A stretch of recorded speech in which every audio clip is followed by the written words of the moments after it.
यो समीक्षा गर्दाखेरि दोस्रो कुरा तपाईहरुले भन्नुभएको छ त्यो कुरा पनि मैले नि मोटामोटी सोचेको थिएँ। तपाईहरुले चाहिँ भनेपछि झन् त्यो चाहिँ निरन्तर गरिरहनु पर्छ भन्ने मलाई लागेको छ।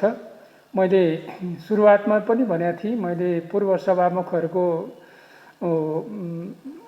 सँग परामर्श लिएँ र दोस्रो प्राथमिकता चाहिँ यही हो भन्ने मलाई लाग्यो तपाईहरुसितको छलफल। किनभने संविधान चाहिँ अब जति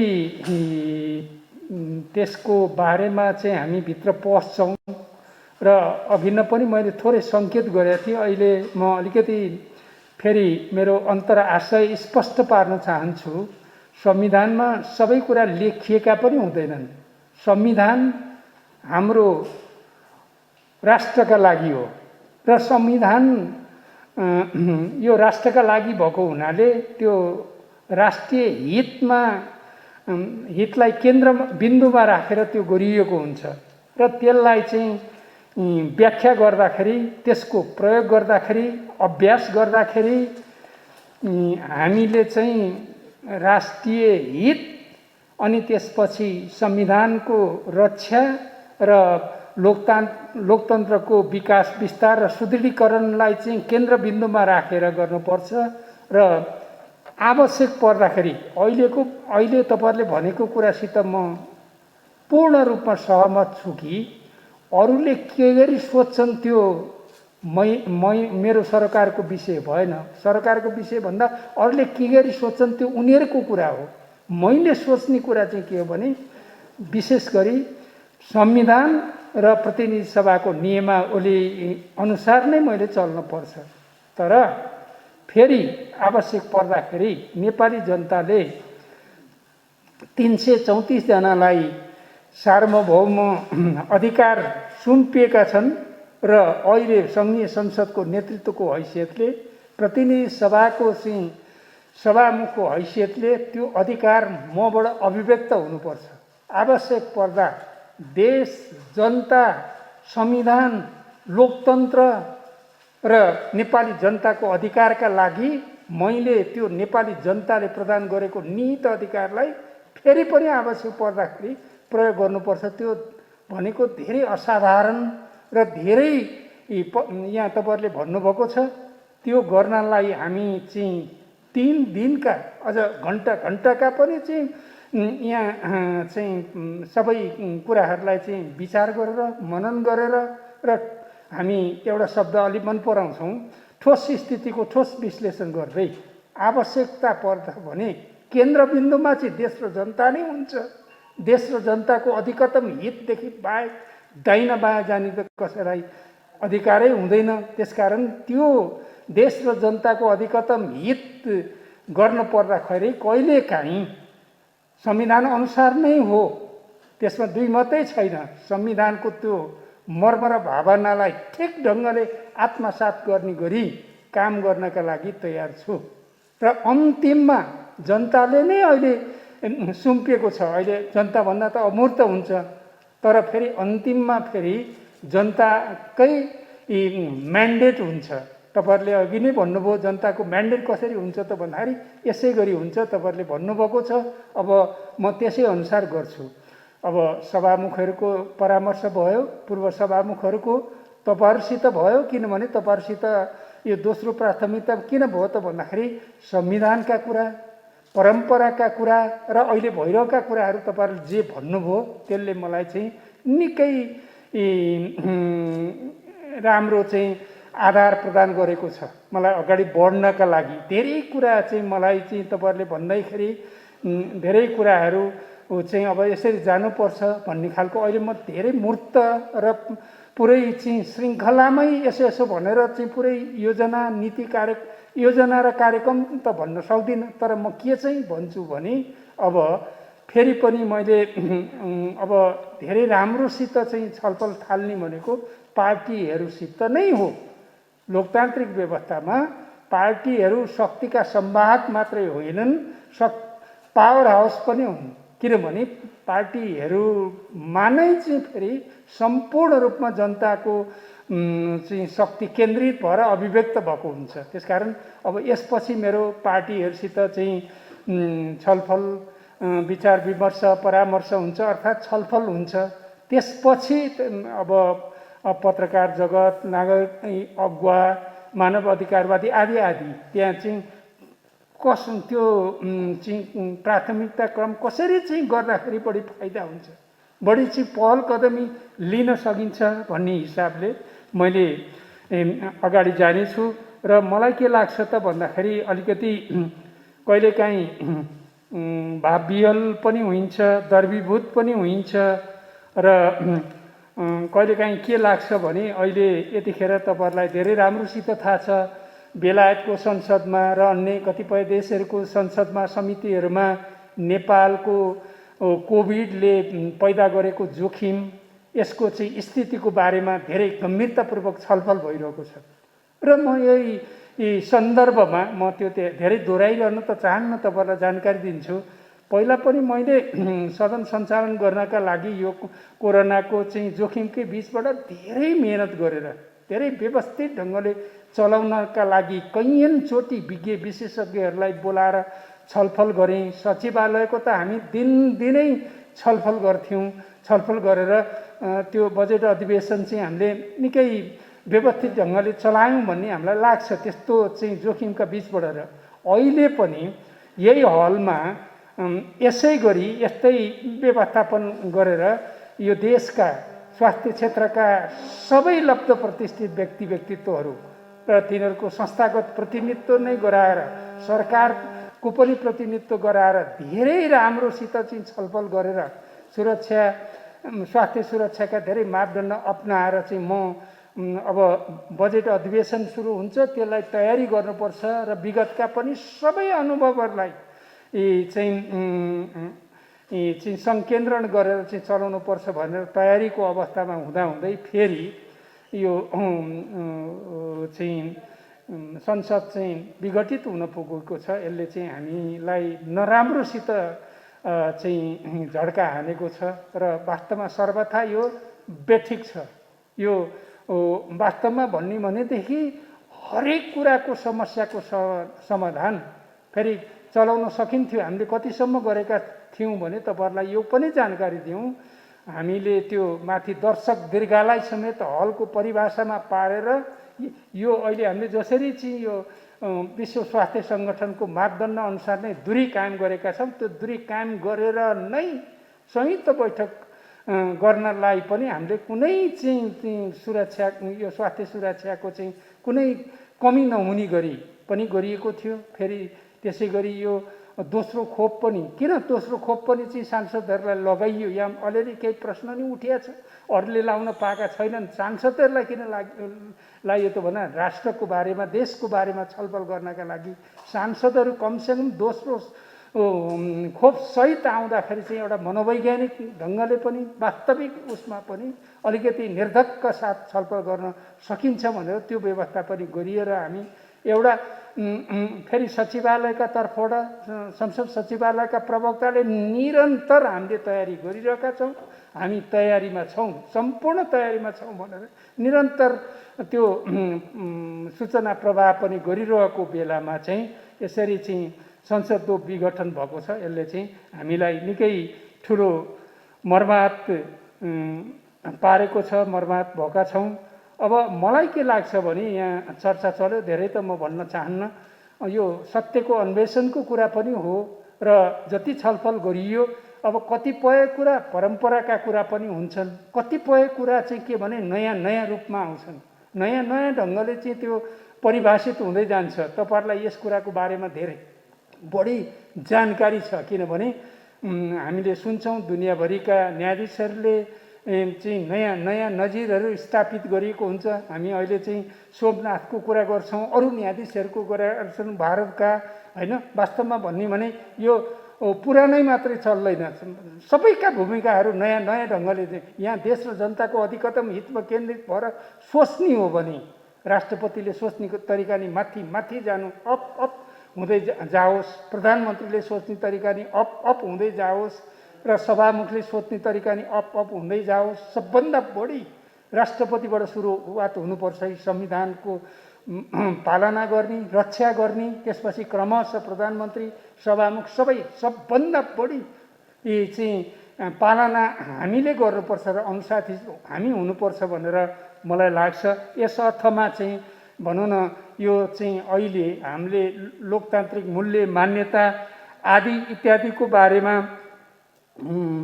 जसरी चाहिँ हामी गम्भीर हुनुपर्थ्यो त्यो गम्भीर भएनौँ जस्तो लाग्छ। एउटा भनाइ छ नि, रेसिपीको कुरा गर्नु त सजिलो छ, तर त्यसलाई चाहिँ व्यवहारमा चाहिँ अभिव्यक्त गर्नका लागि, व्यवहारमा लागू गर्नका लागि, अभ्यास गर्नका लागि धेरै गाह्रो कुरा छ, तर गर्नै पर्छ। लोकतन्त्र भनेको यस्तो कुरा हो। अहिले समस्या छ भने लोकतन्त्रको ठिक ढङ्गले अभ्यास गर्ने समस्या छ, त्यसलाई आत्मसात गर्ने समस्या छ।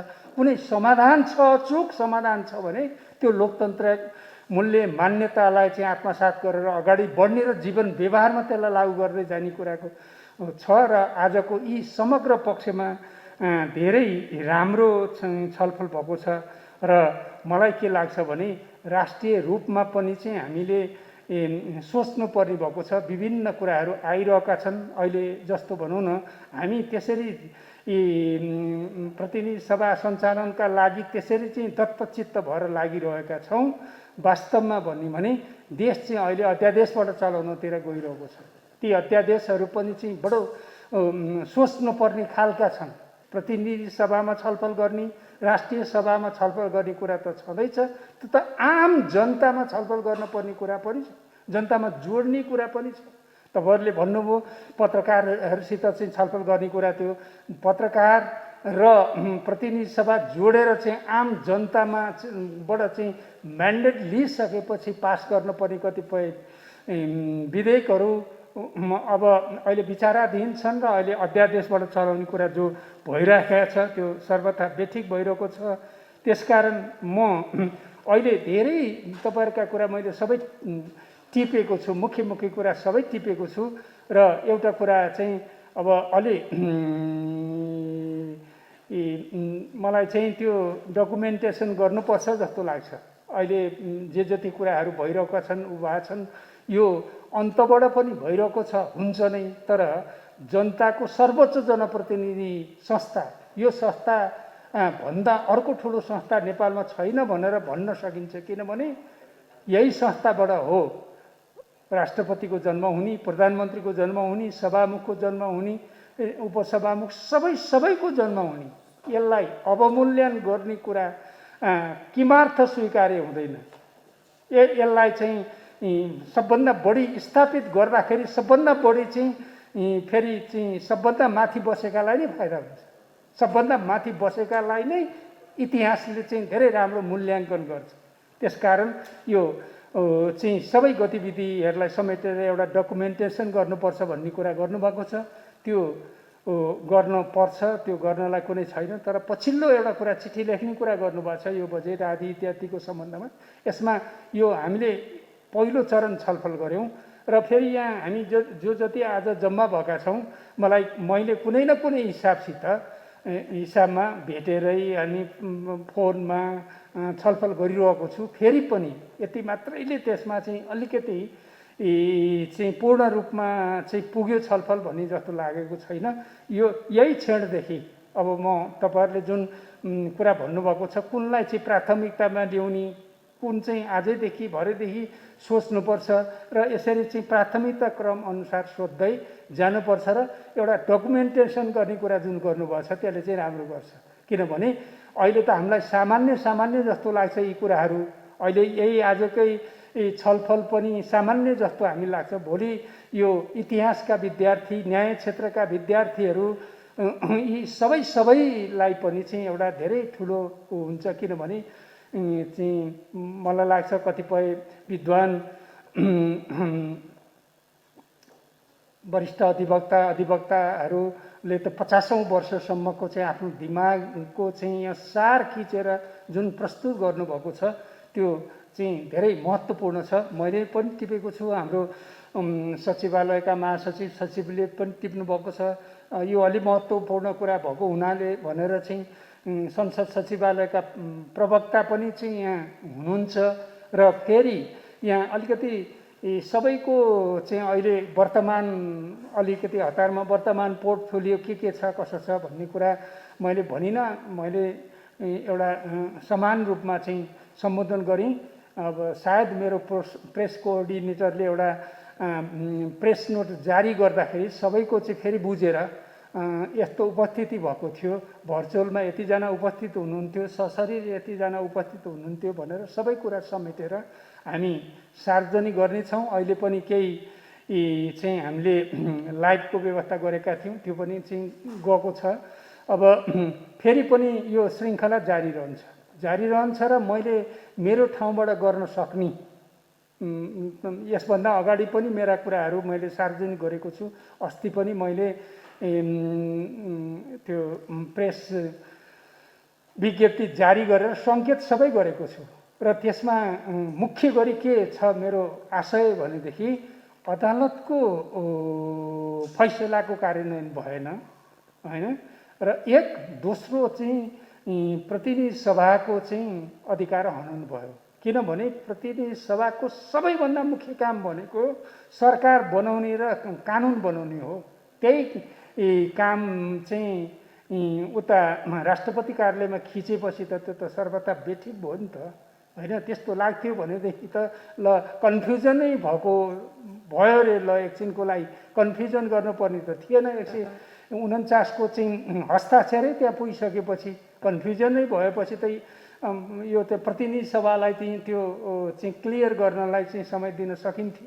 यी सब कुराहरू छन् र यसलाई चाहिँ अब फेरि पनि यो दोस्रो हाम्रो छलफल भयो पूर्व सभामुख र यसमा यसले निकै ठुलो चाहिँ मलाई सोच्नका लागि आधार प्रदान गरेको छ। छोटो सूचनामा तपाईँहरू आइदिनु भयो र यस्तो फेरि जोखिमको बेलामा त्यसको लागि म हार्दिक आभार व्यक्त गर्दछु। 3-4 जना साथीहरूले आफ्नो राय प्रस्तुत गरिसक्नु भएको छ। मलाई लाग्छ आज सम्माननीय सभामुखले हामीलाई राय परामर्शका लागि बोलाउनु भएको एकदम लिमिटेड विषयमा मात्रै हो। अदालतमा गर्ने बहस हामी भोलिदेखि गरौँला, कोही पक्षमा गरौँला, कोही विपक्षमा गरौँला। यो जटिल परिस्थितिमा र संवैधानिक सङ्कटको अवस्थामा सभामुखको भूमिका के हुन सक्दछ भन्ने कुरामा चाहिँ हामीले बढी जोड दिनुपर्छ होला भन्ने मलाई लागेको छ। त्यो सन्दर्भमा हेर्दाखेरि त्यसैमा सीमित भएर म आफ्नो केही कुराहरू यहाँ राख्न चाहन्छु। 3वटा कुरा स्थापित तथ्य छन्। सभामुखले आफ्नो भूमिकाको खोजी गरिरहँदाखेरि हामीसँग लिखित संविधान छ। यो लिखित संविधानको दायरा भन्दा बाहिर अन्य संस्थाहरू गए, राष्ट्रपति प्रधानमन्त्री जानुभयो भने पनि सभामुखज्यू यो लिखित संविधानले तोकिदिएको सीमारेखा भन्दा बाहिर जान सक्नुहुन्न, हामीले जानुपर्दछ भनेर त्यो आग्रह गर्न सक्दैनौँ। यसको अर्थ संविधानले दिएको कर्तव्य निर्वाह गर्दिन भनेर इन्कार पनि गर्न सक्नुहुन्न सभामुखले। सदनको प्रमुख भएको नाताले र यो संसदीय व्यवस्थाको मूल्य र मान्यताको जगेर्ना गर्न, संविधानवादको जगेर्ना गर्न र संवैधानिक सर्वोच्चताको जगेर्ना गर्नको लागि सभामुख भनेको सम्पूर्ण सार्वभौमसत्ता जनतामा निहित छ। आवधिक निर्वाचन मार्फत पोलिटिकल कन्स्टिट्युसनलिजमको अवधारणाका आधारमा त्यो संसदले प्रयोग गर्छ 5 वर्षको लागि। त्यो संसदको पनि प्रमुख हुनुको नाताले अहिले सभामुखलाई नेपालको सार्वभौमसत्ता सम्पन्न संसदको अधिकार संविधानभित्र रहेर प्रयोग गर्ने त्यो अथोरिटी तपाईँमा छ। यो दोस्रो स्थापित तथ्य। तेस्रो स्थापित तथ्य, पुस 5 गते गरिएको प्रतिनिधि सभाको विघटनको सम्बन्धमा सर्वोच्च अदालतले फागुन 11 गते जुन फैसला गरेको छ, त्यो फैसलाभित्रकै शब्दहरू कोड गर्दाखेरि कसैको पनि लहर र सनकको भरमा प्रतिनिधि सभाको विघटन हुन सक्दैन। संविधानको धारा 1 देखि 7 सम्मका प्रत्येक धाराहरू एक पछि अर्को क्रियात्मक रूपमा अभ्यास हुनु अनिवार्य छ। कोट गरेको मैले यो भाषा सर्वोच्च आयोगको 1 देखि 7 सम्मका प्रत्येक धाराहरू क्रियात्मक रूपमा अभ्यास हुनु अनिवार्य छ भन्ने शब्द त्यहाँ उल्लेख गरेको हुनाले अब अघि शम्भु थापाले भने जस्तै संविधान सभाले बनाएको संविधान कसैले पनि मार्न सक्दैन। सर्वोच्च अदालतले 3 महिना अगाडि भनेको कसैको लहर र सनकको भरमा यो प्रतिनिधि सभा विघटन हुन सक्दैन भनेको हुनाले र त्यो मुद्दामा सम्माननीय सभामुखलाई समेत परमादेश जारी भएको। सर्वोच्च अदालतले प्रतिनिधि सभा विघटन हुन सक्दैन भन्यो, सम्मान्य सभामुख पनि त्यसमा विपक्षी हुनुहुन्छ र सम्मान्य सभामुखलाई पनि प्रतिनिधि सभा परमादेश जारी भएको हुनाले सर्वोच्च अदालतले नै प्रतिनिधि सभा मर्दैन भनिसकेपछि अब प्रतिनिधि सभा मार्ने को छ यहाँ? राष्ट्रपतिले पनि मार्न सक्नुहुन्न, प्रधानमन्त्रीले पनि मार्न सक्नुहुन्न। सर्वोच्च अदालतले प्रतिनिधि सभा जिउँदो छ भन्यो, मर्न सक्दैन भन्यो, त्यो लहर र सनकको भएर मर्न सक्दैन भन्यो र धारा 85 को पनि व्याख्या गर्यो। अगावै विघटनमा भएन बाहेक भन्ने शब्दको पनि व्याख्या गरेको सन्दर्भ दोस्रो स्थापित तथ्य। तेस्रो स्थापित तथ्य के छ भन्दा संविधानको धारा 119 को 3 ले जेठ 15 गते कहिल्यै पनि प्रतिनिधि सभा मर्दैन भन्यो। वार्षिक बजेट प्रतिनिधि संयुक्त सदनमा पेश हुनेछ प्रत्येक वर्षको जेठ 15 गते भन्यो। यो 119 को 3 लाई अब हामीले कहाँ राखेर हेर्नु पर्यो भन्दा 76 सँग जोडेर हेर्नु पर्यो र अस्तिको सर्वोच्च अदालतको फैसलासँग जोडेर हेर्नु पर्यो। त्यो प्रत्येक वर्ष जेठ 15 गते नै प्रतिनिधि सभामा बजेट प्रस्तुत हुने भनिसकेपछि जेठ 15 मा प्रतिनिधि सभा हर हालतमा जीवित हुन्छ भन्ने परिकल्पना यो संविधानले गरेको छ। त्यसो भएको हुनाले यो जेठ 15 गते प्रतिनिधि सभा मर्दैन भन्ने अर्को तेस्रो स्थापित तथ्य छ। अब चौथो स्थापित तथ्य आजको दिनमा के छ भन्दा जबरजस्त प्रतिनिधि सभालाई विघटन गरिएको छ सर्वोच्च अदालतको फैसला विपरीत। अब विघटन भएको प्रतिनिधि सभालाई त्यसमा अदालतमा पनि विचाराधीन छ प्रतिनिधि सभा। अब आज सभामुखज्यूले के गर्न सक्नुहुन्छ भनेर हेर्दा मलाई लागेको के भने यो अधिवेशनको आह्वान र अन्त्य संविधानको धारा 93 मा उल्लेख गरेको छ। 93 ले के भन्यो भन्दाखेरि 1 प्रतिनिधि सभाको निर्वाचन भएर परिणाम प्राप्त भएको 30 दिनभित्र राष्ट्रपतिले प्रतिनिधि सभा बोलाउने पहिलो वाक्यांश टुङ्गियो। दोस्रो वाक्यांश यस पछाडि यस संविधान बमोजिम समय समयमा राष्ट्रपतिले प्रतिनिधि सभाको आह्वान गर्नुहुनेछ, अधिवेशनको आह्वान गर्नुहुनेछ भन्नु। दोस्रो अधिवेशनको आह्वान गर्ने अधिकार चाहिँ केवल राष्ट्रपतिलाई छ, तर यो संविधान बमोजिम। अस्तिको अधिवेशन अन्त्य भइसकेको छ, स्थापित तथ्य हो। सभामुखज्यूले नै पढेर सुनाउनु भएको छ, पढ्नै पाउनु भएन क्या र शेड्युल तोकिएको थियो, सूचना जारी भयो, सिद्धियो भनेपछि यो अधिवेशन अन्त्य भएको छ। यो अन्त्य भएको अधिवेशन सर्वोच्च अदालतको फैसला बमोजिम प्रतिनिधि सभा जीवित छ, तर प्रतिनिधि सभाको अधिवेशन बोलाउने अधिकार राष्ट्रपतिलाई मात्रै छ, धारा 93 बमोजिम। अब धारा 66 मा हामी जाउँ, राष्ट्रपतिको काम कर्तव्य र अधिकार। यो संविधानमा प्रष्ट रूपमा कुनै पदाधिकारी वा निकायले गर्ने भनी तोकीदेखि बाहेकका अन्य काम कारबाहीहरू राष्ट्रपतिले प्रधानमन्त्री र मन्त्री परिषदको सिफारिसमा गर्नेछ। अब अधिवेशनको आह्वान गर्ने अधिकार प्रष्ट रूपमा कसलाई तोकिदिएको छ त्यहाँ हेर्नु। सर्वोच्च अदालतको फैसला बमोजिम जीवित छ है प्रतिनिधि सभा। अधिवेशन मात्रै नबसेको, अधिवेशन 93 बमोजिम केवल राष्ट्रपतिले बोलाउन सक्छ, अरूले सक्दैन। अब 66 बमोजिम प्रधानमन्त्रीलाई मात्रै हो कि अधिवेशन बोलाउने अधिकार, अन्य निकाय पदाधिकारीलाई पनि छ भन्दा धारा 93 ले के भन्नु भन्दा यस संविधान बमोजिम भन्यो। अब धारा 103 मा जाउँ। धारा 103 को 2 ले के भन्यो यहाँ प्रष्ट रूपमा भने यस संविधानको अधीनमा रही सङ्घीय संसदको प्रत्येक सदनलाई आफ्नो काम कारबाही र निर्णय गर्ने पूर्ण अधिकार हुनेछ। यस संविधानको अधीनमा रही सङ्घीय संसदको प्रत्येक सदनलाई आफ्नो काम कारबाही र निर्णय गर्ने अधिकार रहनेछ र सदनको कुनै काम कारबाही नियमित छ वा छैन भने कुनै अदालतमा प्रश्न उठाउन पाइने छैन भनेको हुनाले सर्वोच्च अदालतको फैसला बमोजिम प्रतिनिधि सभा जीवित छ। 93 बमोजिम यस संविधान बमोजिम प्रतिनिधि सभाको आह्वान गर्नुपर्छ राष्ट्रपतिले। मेरो स्पेसिफिक कुरा के हो भने सर्वोच्च अदालतको फैसलालाई उद्धृत गर्दै संविधानको धारा 103 को 2 लाई उद्धृत गर्दै संविधानको धारा 119(3) ले यो जेठ 15 गते प्रतिनिधि सभा जीवितै हुन्छ भन्ने कुरालाई उद्धृत गर्दै सम्माननीय सभामुखज्यूले राष्ट्रपतिलाई अविलम्ब यी सबै धाराहरू उल्लेख गर्दै प्रतिनिधि सभाको बैठक आह्वान गर्नका लागि सिफारिस गर्नुपर्छ। मन्त्री परिषदले मात्रै सिफारिस गर्छ बैठक बोलाउन भन्ने छैन है।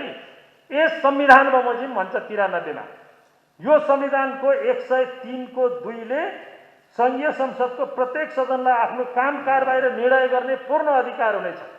त्यो अधिकारको प्रयोग सभामुख हुनुका नाताले सम्माननीय सभामुखले गर्न सक्नुहुन्छ।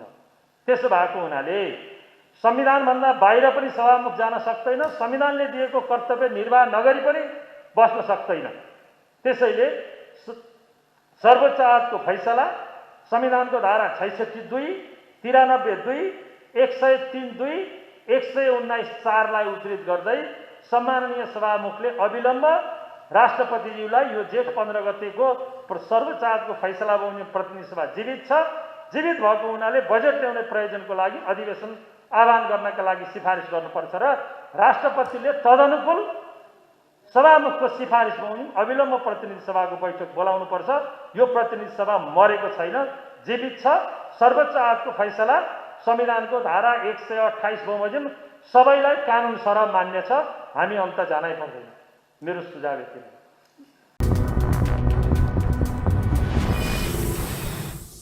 सभामुखज्यू र कार्यक्रममा उपस्थित हुनुभएका माननीय सदस्यज्यूहरू, वरिष्ठ अधिवक्ताज्यूहरू, अधिवक्ताज्यूहरू, पत्रकार मित्रहरू, अभिवादन। धेरै विषय प्रस्तुत भइसकेका छ। म केही आफ्नो दृष्टिकोण राख्न चाहन्छु। दृष्टिकोण राख्ने क्रममा सबभन्दा पहिलो म के राख्न चाहन्छु भने प्रति सभा विघटन भएको छ कि छैन अहिलेसम्म। केही साथीहरूले वास्तवमा सर्वोच्च अदालतको फैसला बमोजिम भन्ने हो भने प्रति सभा विघटन भएकै छैन भन्ने तर्क पनि आयो। प्राविधिक कारणले विघटन भएको छ, त्यसमा विवाद गर्ने ठाउँ रहेन। संविधानले के भन्छ? त्यसैले चाहिँ प्रति सभा पहिलो कुरो म एउटा निवेदन के गर्न चाहन्छु भने प्रति सभा विघटन भएको छैन। अदालतमा 146 जना मान्यज्यूहरूको निवेदन परेको छ, निर्णय भएर आउला, त्यो आफ्नो ठाउँमा छ। तर मान्ने केलाई? त्यसो भए हुनाले वास्तवमा पहिलोचोटि पनि प्रति सभा त्यसरी नै विघटन भयो र दोस्रोचोटि भयो। म भिवार्जुनजीको कुरोमा मैले समर्थन गर्छु केही कुराहरू। सर्वोच्च अदालतले प्रतिनिधि सभालाई पुनर्स्थापित गरिसकेपछि राजनीतिक दल र मान्य सदस्यज्यूहरूले र संसदले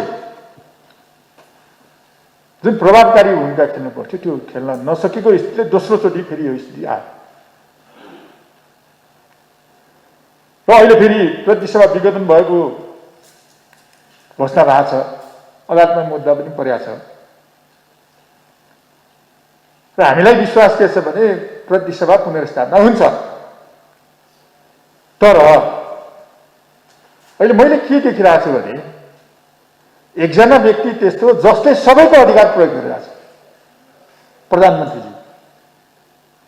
उहाँले राष्ट्रपतिजीको अधिकार पनि प्रयोग गर्नुभएको छ, संसदको अधिकार पनि प्रयोग गर्नुभएको छ, आफ्नो अधिकार त छँदैछ, न्यायपालिकाको अधिकार पनि प्रयोग गर्ने प्रयास गरिराख्नु भएको छ। जस्तो 76 घुम्नुको सरकार बनाउनलाई कल गर्ने कसले? के क्याबिनेटले सिफारिस गर्ने विषय थियो? त्यो त थिएन।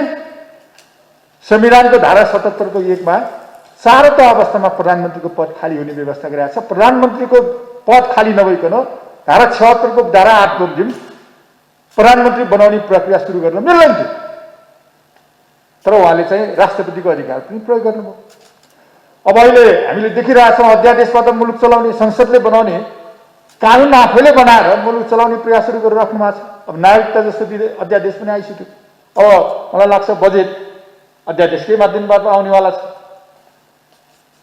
संसदले प्रयोग गर्ने अधिकार पनि पुरै प्रधानमन्त्रीज्यूले प्रयोग गरिराख्नु भएको छ। अब न्यायालयले प्रयोग गर्ने अधिकार मात्रै बाँकी छ। अझ अहिले त हामीले सुन्दैछौँ अस्ति भर्खरै, हुन त अब विज्ञप्ति आज 146 जना मान्य सदस्यज्यूहरूको रिट निवेदन दर्ता भइसकेपछि प्रधानमन्त्री र प्रधान न्यायाधीशको बीचमा भेटघाट भयो भन्ने प्रश्न उठ्यो। त्यो समाचार सम्प्रेषण गर्ने पत्रकारहरूलाई बोलाइया स्थिति छ, माफी माग्ने दबाब दिए स्थिति छ। भेदभाव के? यदि साँच्चै भेदभाव भने कहीँ न्यायपालिकाको अधिकार पनि प्रयोग गर्ने प्रयास गरियो कि जस्तो लाग्छ, यदि त्यो भेद गरे हो भने। त्यसैले यो अवस्थामा हामी छौँ। अब यो अवस्थामा भएको हुनाले वास्तवमा म एक दुईवटा कुरो अलिक क्लियर राख्न चाहन्छु। किनभने सभामुखज्यूले सुरुमै राख्नुभयो स्थिति सामान्य छैन, असामान्य अवस्थामा हामी छौँ। तर कुरो हामीले सामान्य गरिरहेछौँ। एकदम संविधान बमोजिम, संविधानभन्दा बाहिर जाने कुरो त यहाँ छँदै छैन। तर संविधानले के कुरो दिन्छ सभामुखज्यूलाई? सभामुखज्यू क्रियाशील हुन अथवा सभामुखज्यूले आफ्नो दायित्व पुरा गर्न के सक्नुहुन्छ भन्ने कुरो संविधानभित्र केही ठाउँ छ कि छैन? उहाँले खोज्नु भएको कुरो त्यो जस्तो लाग्छ मलाई। वास्तवमा सभामुखज्यूले के प्रयास गर्नुभयो? अघिल्लो पटक विघटन हुँदा पनि उहाँले आफ्नो लिखित जवाफमा राख्नुभयो, स्टेटमेन्ट दिनुभयो। अहिले पनि स्टेटमेन्ट जारी गर्नुभएको छ। गैर संवैधानिक रूपले चाहिँ अध्यादेश जारी भयो र संवैधानिक निकायका प्रमुखहरू सदस्यहरूको नियुक्ति गर्ने काम भएपछि त्यसको विरुद्ध रिट हाल्नु भएको छ। तर सभामुख जो क्रियाशील हुन खोजिराख्नु भएको छ अझ पर्याप्त भएन भन्ने लाग्छ मलाई। ठाउँ छ संविधानमा। ठ्याक्कै भीमार्जुनजीले भने जस्तै अहिले केही पनि गर्न नसक्ने कुरो होइन। किनभने हामीले 103 हेर्दा पनि हुन्छ संविधानको धारा 103, अघि 93 को कुरो पनि आइसकेको छ। कम्तीमा पनि सभामुखजीले यसरी अन्तर्क्रिया गरेर कम्तीमा संसद जीवित छ भन्ने एहसास सभामुखले दिइराख्न जरुरी छ। त्यसले भोलि अदालतले फैसला गर्दा पनि मतलब त्यो मद्दत पुग्छ। त्यसले अहिले केही कानुन व्यवसायहरू र केही अरू क्षेत्रको साथीहरूसँग छलफल गरिराख्नु भएको छ। मलाई लाग्छ पत्रकारसँग पनि यसरी छलफल गर्न खोज्छु म सभामुखलाई। नागरिक समाजसँग पनि यसरी छलफल गर्नुहोस्। राजनीतिक दलका नेताहरूसँग पनि छुट्टै छलफल गर्नुहोस्। त्यसपछि त्यो संसदभित्र जो समितिहरू छ ती सबैका अध्यक्षहरूलाई पनि बोलाएर छलफल गर्नुहोस्। के हो निकास? के गर्न सकिने स्थिति हुन्छ? एउटा पक्ष छ संविधानभित्र भएका सबै चिजलाई ध्वस्त बनाउन लागेको स्थिति छ। सबै अधिकार आफूमा केन्द्रीकृत गरेर जाने र दुरुपयोग गर्ने त्यो काम गरिरहेको स्थिति छ। अब अर्को पक्ष जम्मै संविधानमा भएका अक्षरको भावना खोजेर, स्पिरिटको भावना होइन कि अक्षरको भावना खोजेर कसरी चाहिँ अनि त्यसपछि त्यो संविधान अघि संवैधानिक नैतिकताको प्रश्न पनि उठाउनु भएको छ सभामुखले। त्यो कहाँ पाइन्छ त्यसो भए भने मलाई लाग्छ सभामुखको सक्रियता बढ्न जरुरी छ भन्छु म। केही पनि गर्न नसक्ने होइन कि सक्रियता बढाउन जरुरी छ। र त्यो बढाउने क्रममा अघि दुईटा कुरो आएको छ। बन्दीजीले एउटा कुरो राख्नु भएको छ, टिकाजीले अर्को कुरो राख्नु भएको छ। असामान्य अवस्था आयो भने भोलि प्रतिनिधि सभाको बैठक पनि डाक्नुपर्ने स्थिति हुन सक्दछ भन्ने बन्दीजीको कुरो आयो। अब योभन्दा असामान्य अवस्था कहिले आउने? टिकाजीले केही कुरो राख्नुभयो। त्यसैले वास्तवमा त्यो ठाउँसम्म पुग्न सकिन्छ कि सकिन्न अथवा त्यो ठाउँमा पुग्नुपर्ने अवस्था आउन सक्छ कि सक्दैन त्यो बारेमा पनि सभामुखज्यूले सोच्न जरुरी छ। र अर्को वास्तवमा चाहिँ यदि सभामुखज्यूले यदि क्रियाशीलता बढाउनु भयो भने संसद जीवित छ भन्ने सन्देश नेपाली जनतामा जाने र अदालतलाई पनि भोलि वास्तवमा चाहिँ संविधान विपरीत फैसला गरिरहेको छ। अदालतले चाहिँ हामीलाई के विश्वास छ भने 100% अदालतले चाहिँ संसदलाई पुनर्स्थापना गर्छ, गर्नै पर्छ, कुनै त्यहाँ विकल्प छैन। किनभने 3 महिना अगाडि चाहिँ गरेको फैसला हेर्दा पनि त्यहाँ संविधानको धारा 76 को 1 देखि 5 सम्मको यति राम्रो व्याख्या गरिएको छ र संवैधानिक नैतिकतादेखि लिएर सारा कुरो गरिएको छ। सरकार बन्ने सम्भावना भएसम्म संसद विघटन हुनै सक्दैन, प्रतिसभा विघटन हुनै सक्दैन भनेर राम्रो व्याख्या भएको छ भने अहिले 76 को 5 पनि बडो कुटिल षड्यन्त्रपूर्ण ढङ्गले चाहिँ त्यसलाई प्रयोग गरियो। 76 को 5 त्यो के प्रधानमन्त्रीले सिफारिस गर्ने विषय थियो? खेल। त्यसो भए उनीहरूले चाहिँ के छ भने 76 को 5 त त्यसलाई प्रयोग गर्नै नदिएको स्थिति छ। त्यसैले चाहिँ प्रतिसभा त पुनर्स्थापना हुन्छ नै। अब मैले भन्न खोजेको कुरो के छ भन्दा वास्तवमा चाहिँ हामी बहस गरौँला, भोलिदेखि त्यो सुरु हुनै छ।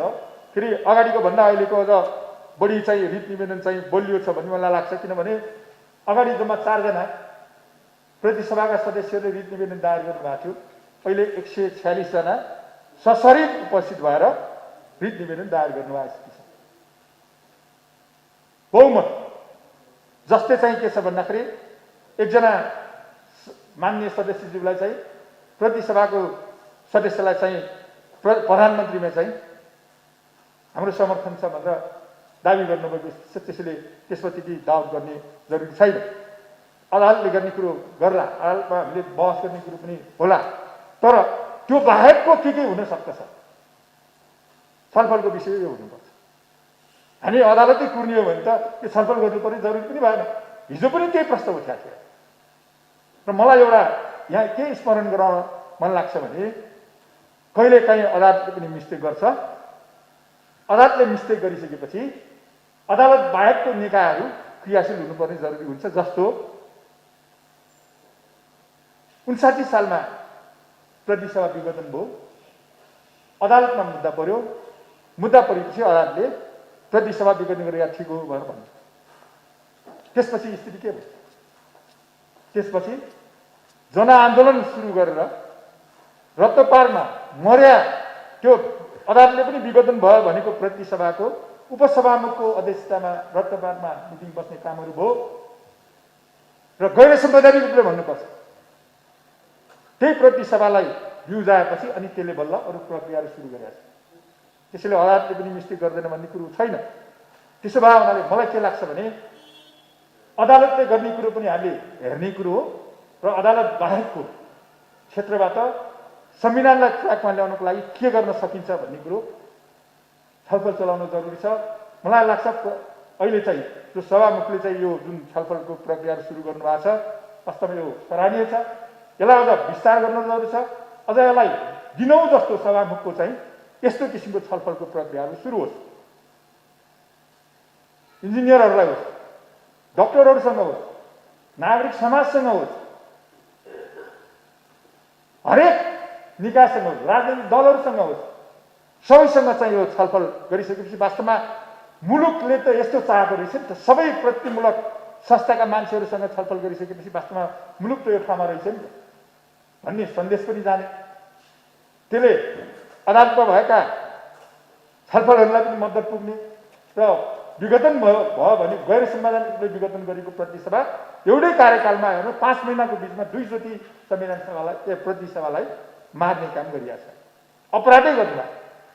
त्यसैले सभामुखले एउटा छलफल के गर्न जरुरी छ भने वास्तवमा यदि पहिलो पटक राष्ट्रपतिज्यूलाई महाभियोगको प्रस्ताव लगिएको स्थिति हुन्थ्यो भने सायद यो काम हुँदैन थियो कि जस्तो लाग्छ। फेरि यहाँ प्रश्न उठ्न सक्छ, महाभियोग त पास हुँदैन, दुईटै छैन। ट्रम्पलाई महाभियोग किन लग्यो? अमेरिका पास हुँदा पनि थाहा छ। अझ बडो गजबको कुरो त के हो भने ट्रम्पको कार्यकाल सिद्धिएपछि भोटिङ भयो। कार्यकाल सिद्धिएपछि भोटिङ गर्नुपर्ने जरुरी के थियो? तर जरुरी हुँदो रहेछ। नेपालको राजनीतिक इतिहासमा, नेपालको संवैधानिक इतिहासमा, नेपालको न्यायिक इतिहासमा यस्तो कलङ्कित राष्ट्रपति पनि आउनुभयो जसले 2 चोटि प्रतिसभालाई मार्नुभयो भनेर चाहिँ के छ भन्दाखेरि त्यो रेकर्ड गर्नको लागि आउने पुस्ताले चाहिँ त्यसलाई अध्ययन गर्ने यस्तो स्थिति भएको थियो है नेपालमा। भनेर चाहिँ पुस्ताले अध्ययन गर्ने र त्यस्तो खराब चिज नआओस् भन्नको लागि पनि के छ भन्दाखेरि वास्तवमा सभामुखजीले अहिलेदेखि दलहरूसँग, दलका नेताहरूसँग, मान्य सदस्यहरूसँग छलफल गर्दा वास्तवमा यो यदि महाभियोगको प्रस्तावको बारेमा छलफल गरेर त्यसलाई पनि टेबल गर्ने स्थिति सिर्जना गरेर वास्तवमा चाहिँ अगाडि लगेको अवस्थामा अर्को पटक फेरि अर्को यही राष्ट्रपति कायम भयो भने पनि उसले फेरि दुःसाहस नगर्ला भन्ने जस्तो लाग्छ। त्यसैले अहिले सभामुखजीले चाहिँ जो छलफल गरिराख्नु भएको छ, मेरो सुझाव के छ भने सभामुखजीले सक्रियता बढाउनु पर्यो। यहाँ अहिले सक्रियता नबढाउनु पर्ने मान्छेले, प्रधानमन्त्रीजीले दिनदिनै पत्रकार सम्मेलन गरिरहेको छ, बडा अचम्म हुन्छ। के को लागि अब गर्दा गर्दै महाधिवक्ताले पनि अब पत्रकार सम्मेलन गरेर गलत सूचना चाहिँ इन्फर्मेसन गर्ने काम गरिरहेको छ। तर जो हामी गैर संवैधानिक रूपले चाहिँ विघटन गर्यो भनेर भनेको छौँ, हामी चाहिँ अदालतले गरे मात्रै सबै कुरो हुन्छ भनेर बस्ने हो भने सबै कुरो सिद्धिने होला। अझ अप्ठ्यारो दिनहरू आउन बाँकी छ। यो प्रतिगमन 2 जो सुरु भएको छ, वास्तवमा अहिले अब फिजीकरण मुलुक हुँदैछ। त्यहाँ संविधानका अक्षरहरू मात्रै त्यो अहिले अध्यादेशमा छैन, धेरै कुराहरू लुकिया छ र दिनौँ जस्तो के छ भन्दाखेरि अमुक राजदूतमा गएर राजदूत आवासमा गएर छलफल गर्ने कामहरू भएको छ। त्यसैले मुलुकको राष्ट्रियतामाथि नै सङ्कट आएको छ, फिजीकरणतिर चाहिँ मुलुक गएको छ। त्यसो भए हुनाले के छ भने अहिले जीवित अहिले चाहिँ संवैधानिक निकायहरूको आश लाग्दो स्थिति छैन। हरेक संवैधानिक निकायलाई चाहिँ प्रधानमन्त्रीजीले क्याप्चर गर्नुभएको छ। सबै ठाउँमा चाहिँ गैर संवैधानिक रूपले चाहिँ नियुक्ति गरिराख्नु भएको छ। अब एउटा न्यायालय बाँकी छ क्याप्चर गर्न, अनि एउटा सभामुखको पद बाँकी छ। अब यो न्यायालयले यदि चाहिँ के छ भन्दाखेरि ठिक रोल नखेल्ने भने पनि बडो अप्ठ्यारो अवस्था आउनेवाला छ, अनि सभामुखले ठिक रोल नखेल्ने भने पनि अप्ठ्यारो अवस्था आउनेवाला छ। त्यसैले मैले चाहिँ के अनुरोध गर्न चाहन्छु भने सभामुखको सक्रियता आज पुगेन भन्ने मलाई लाग्छ। संविधानमा ठाउँ भएसम्म सबै चिजलाई चाहिँ प्रयोग गर्न पर्ने जरुरी छ र सभामुखजीलाई म के अनुरोध गर्न चाहन्छु भने सभामुखज्यूले चाहिँ सक्रियता बढाउन जरुरी छ। यस्तो ऐतिहासिक दायित्व आएको छ। वास्तवमा एकातिर चाहिँ संविधानका चाहिँ केही कार्यकारी र चाहिँ राष्ट्रपतिज्यू जस्तो कलङ्कित व्यक्ति पनि चुनिएको थियो भन्ने आउने, अर्कोतिर चाहिँ के छ यस्तो सभामुख पनि थियो जसले संविधानलाई एउटा ट्र्याकमा ल्याउनका यस्तो महत्त्वपूर्ण भूमिका खेल्नु भएको थियो भन्ने चाहिँ एउटा सन्देश दिन सकिने स्थिति भएको हुनाले मलाई चाहिँ मेरो सुझाव के छ भने सभामुखज्यूले चाहिँ सक्रियतालाई बढाउनुहोस्, अझ जनसमर्थनलाई चाहिँ लिमिटेड गभर्मेन्ट भन्दछौँ। संविधानवादमा आधारित सरकारहरू, सीमित सरकारहरू भने हुनाले सरकारलाई संसदले चुन्ने भएको हुनाले, निर्वाचित गर्ने भएको हुनाले जसरी फर्म गर्छ त्यसरी नै त्यसलाई चेक गर्नुपर्ने स्थिति हुन्छ। त्यसै अनुसार नियन्त्रण पनि गर्नुपर्ने हुन्छ। अब हाम्रा चाहिँ संसदका हतियारहरू भनेका सरकारलाई एउटा विश्वासको मत दिएर उसलाई वैधता दिने, नदिएर चाहिँ उसको प्रधानमन्त्रीको पद मुक्त बनाउने र रिक्त बनाउने कामचलोमा पुर्याइदिने, त्यस पछाडि चाहिँ अविश्वास प्रस्ताव पास गरेर या फेल गरेर, प्रधानमन्त्रीले चाहिँ अविश्वास प्रस्ताव फेल गर्नु हो, उहाँको वैधता हुने भयो, पास संसदले गरिदिनु भयो, अविश्वास प्रस्ताव पास हो भने उहाँको पदमुक्त, पदरिक्त र कामचलाउ हुने भयो। यसरी कामचलाउ हुँदाखेरि जनताको जुन एउटा मैले भन्ने गर्छु लिगल सभरेन्टी, त्यो चाहिँ कार्यकारिणी अधिकार प्राप्त हुन्छ। त्यहाँ त्यो कार्यकारिणी अधिकारबाट डिस्कनेक्टेड गरिदिने, फेरि जुन प्रधानमन्त्रीले विश्वासको मत लिन सकेन भने डिस्कनेक्टेड भएर पदरिक्त भएर कामचलाउ हुन्छ। कामचलाउ भएपछि फेरि संसदले सांसद मार्फत फेरि अर्को प्रधानमन्त्री चुनेर त्यसलाई कार्यकारिणी अधिकार दिने। यो गरेर झन्डै झन्डै जम्मा विश्वासको मत, अविश्वास प्रस्ताव र एउटा चाहिँ राजीनामा उसले दियो भने, उसले गरेन राजीनामा दियो भने यसरी चाहिँ रिक्त हुने, मृत्यु भएर प्रतिनिधित्व बिग्रन भने अर्कै कुरा। योबाट चाहिँ प्रधानमन्त्री रिक्त हुने हो। अहिलेको अवस्था हेर्ने हो भने प्रधानमन्त्रीले मलाई के लाग्छ भन्दा अहिलेको जति पनि 3 वर्षको दौरानमा संसदीय शासन पद्धतिको मूल्य मान्यता, संसदीय शासन पद्धति छ, त्यहाँ संसद छ भन्ने 3 वर्षमा अहिले केपी शर्मा ओलीबाट भइ गरेका कार्यले देखिएको छैन। उहाँले डे 1 देखि नै उहाँले 165 को भोट आउँदाखेरि मत आउँदाखेरि फर्स्ट पास्ट पोस्ट सिस्टममै 110 को निर्वाचन बिना नै सरकार बनाउन हतारिनु भएको थियो। पछि राष्ट्रिय सभाको निर्वाचन गर्ने भनेपछि बल्ल उहाँ आउनुभयो, त्यो ठाउँमा आउनुभयो। तर प्रदेश सभाको निर्वाचन कम्प्लिट भयो 110 को। त्यो भइसकेपछि फेरि उहाँ चाहिँ संसदभित्रै शपथै नलिइकन संसदभित्र गएर संसदको अधिवेशन आह्वान भएर शपथ लिएर त्यसको वैधता त्यहाँ प्राप्त गरेर लेजिटिमेसी प्राप्त गरेर जानु पर्थ्यो। उहाँले शपथै नलिइकन राष्ट्रपतिमा जानुभयो, राष्ट्रपतिले त्यसको नियुक्ति गर्नुभयो डे 1 देखि नै। त्यसपछि लगातार एउटा विधेयक, एउटा उदाहरण दिउँ, मैले एउटा प्रतिनिधित्व मात्रै, संवैधानिक परिषद सम्बन्धी विधेयकलाई अध्यादेशलाई चाहिँ तीन चोटि चाहिँ अध्यादेश ल्याउनु भयो, संविधान निकायका प्रमुख सदस्यहरू नियुक्ति गर्नुभयो, जहाँ चाहिँ संसद त्यस पछाडि 2 पटक बस्यो। कहिले पनि संसदभित्र चाहिँ उहाँले त्यो एजेन्डाको रूपमा प्रस्तुत गर्नै चाहनुहुन्न। अब संसदीय शासन पद्धति भनेका छौँ, संसदमा कहिले पनि उहाँले फेस गर्न पनि नचाहने, विधेयकको रूपमा संसदलाई अगाडि बढाउनै नचाहने। 50-50 वटा विधेयकहरू संसदमा चाहिँ एजेन्डा, यो बाध्यता संवैधानिक बाध्यता हो। संसदमा उहाँ आउनै पर्छ। मलाई चाहिँ संसदमा राजनीतिक आधार पुग्दैन भन्ने चाहिँ उहाँको यदि भन्नुहुन्छ भने त्यो फ्रड अन द कन्स्टिट्युसन हुन्छ र उहाँको संवैधानिक नैतिकता गुम्छ। र उहाँले मोरल नैतिकता त आफ्नो व्यक्तिगत नैतिकता कहाँ गयो, पब्लिक नैतिकता त कहाँ गयो, संवैधानिक नैतिकता नि गुम्छ। उहाँको फ्रड अन द कन्स्टिट्युसन हुन्छ जब संसदले उहाँलाई विश्वास मत पनि दिन सक्थ्यो। संसदबाट विश्वास मत ल्याऊ भनेर संवैधानिकमा भन्दै पनि त्यो संसदमा विश्वास मतै लिनु होइन र हठात रूपमा संसदलाई अधिवेशन बोलाइदिनु पर्थ्यो। संसदको अधिवेशन बोलाएर उहाँले विश्वास मत लिएर या मत आउन्न भने उहाँले एड्रेस गर्न सक्नुहुन्थ्यो। एड्रेस गरेर के भन्नुहुन्थ्यो, म चाहिँ राजनीतिक आधार भएन, गणितीय जोड घटाउ मलाई पुगेन बहुमतलाई, त्यस कारण म राजीनामा गरेँ, बल्ल म बाटो प्रशस्त गरेँ भन्नुपर्नेमा संसदमा अधिवेशनै छैन। बाहिर चाहिँ आफ्नो चाहिँ कोठरीमा गएर मैले त आधार देखिनँ, पत्रकार सम्मेलन गरेर म सरकार चलाउन सक्दिनँ भन्नुभएको छ। मार्ग प्रशस्त भने के हो? मार्ग प्रशस्त भनेको मार्ग प्रशस्त त 5 वटा आधारबाट मार्ग प्रशस्त हुन्छ। संसदको विश्वास मत लिएर अविश्वास प्रस्ताव फेल भयो भने, राजीनामा गऱ्यो भने, मृत्यु भयो भने या संसद विघटन भयो भने बल्ल पदरिक्त र पदमुक्त हुने आधार छ नि। त्यो संसदलाई विश्वासै गर्न होइन भने यो संसदले चेक गर्ने भनेको सरकारलाई एउटा अब राष्ट्रपतिको कुराहरू, प्रधानमन्त्रीको कुराहरू हेर्ने नै पहिलो त प्रधानमन्त्रीलाई नै हामीले चेक गर्नुपर्छ। प्रधानमन्त्रीलाई नै संसदले चेक गर्ने हो।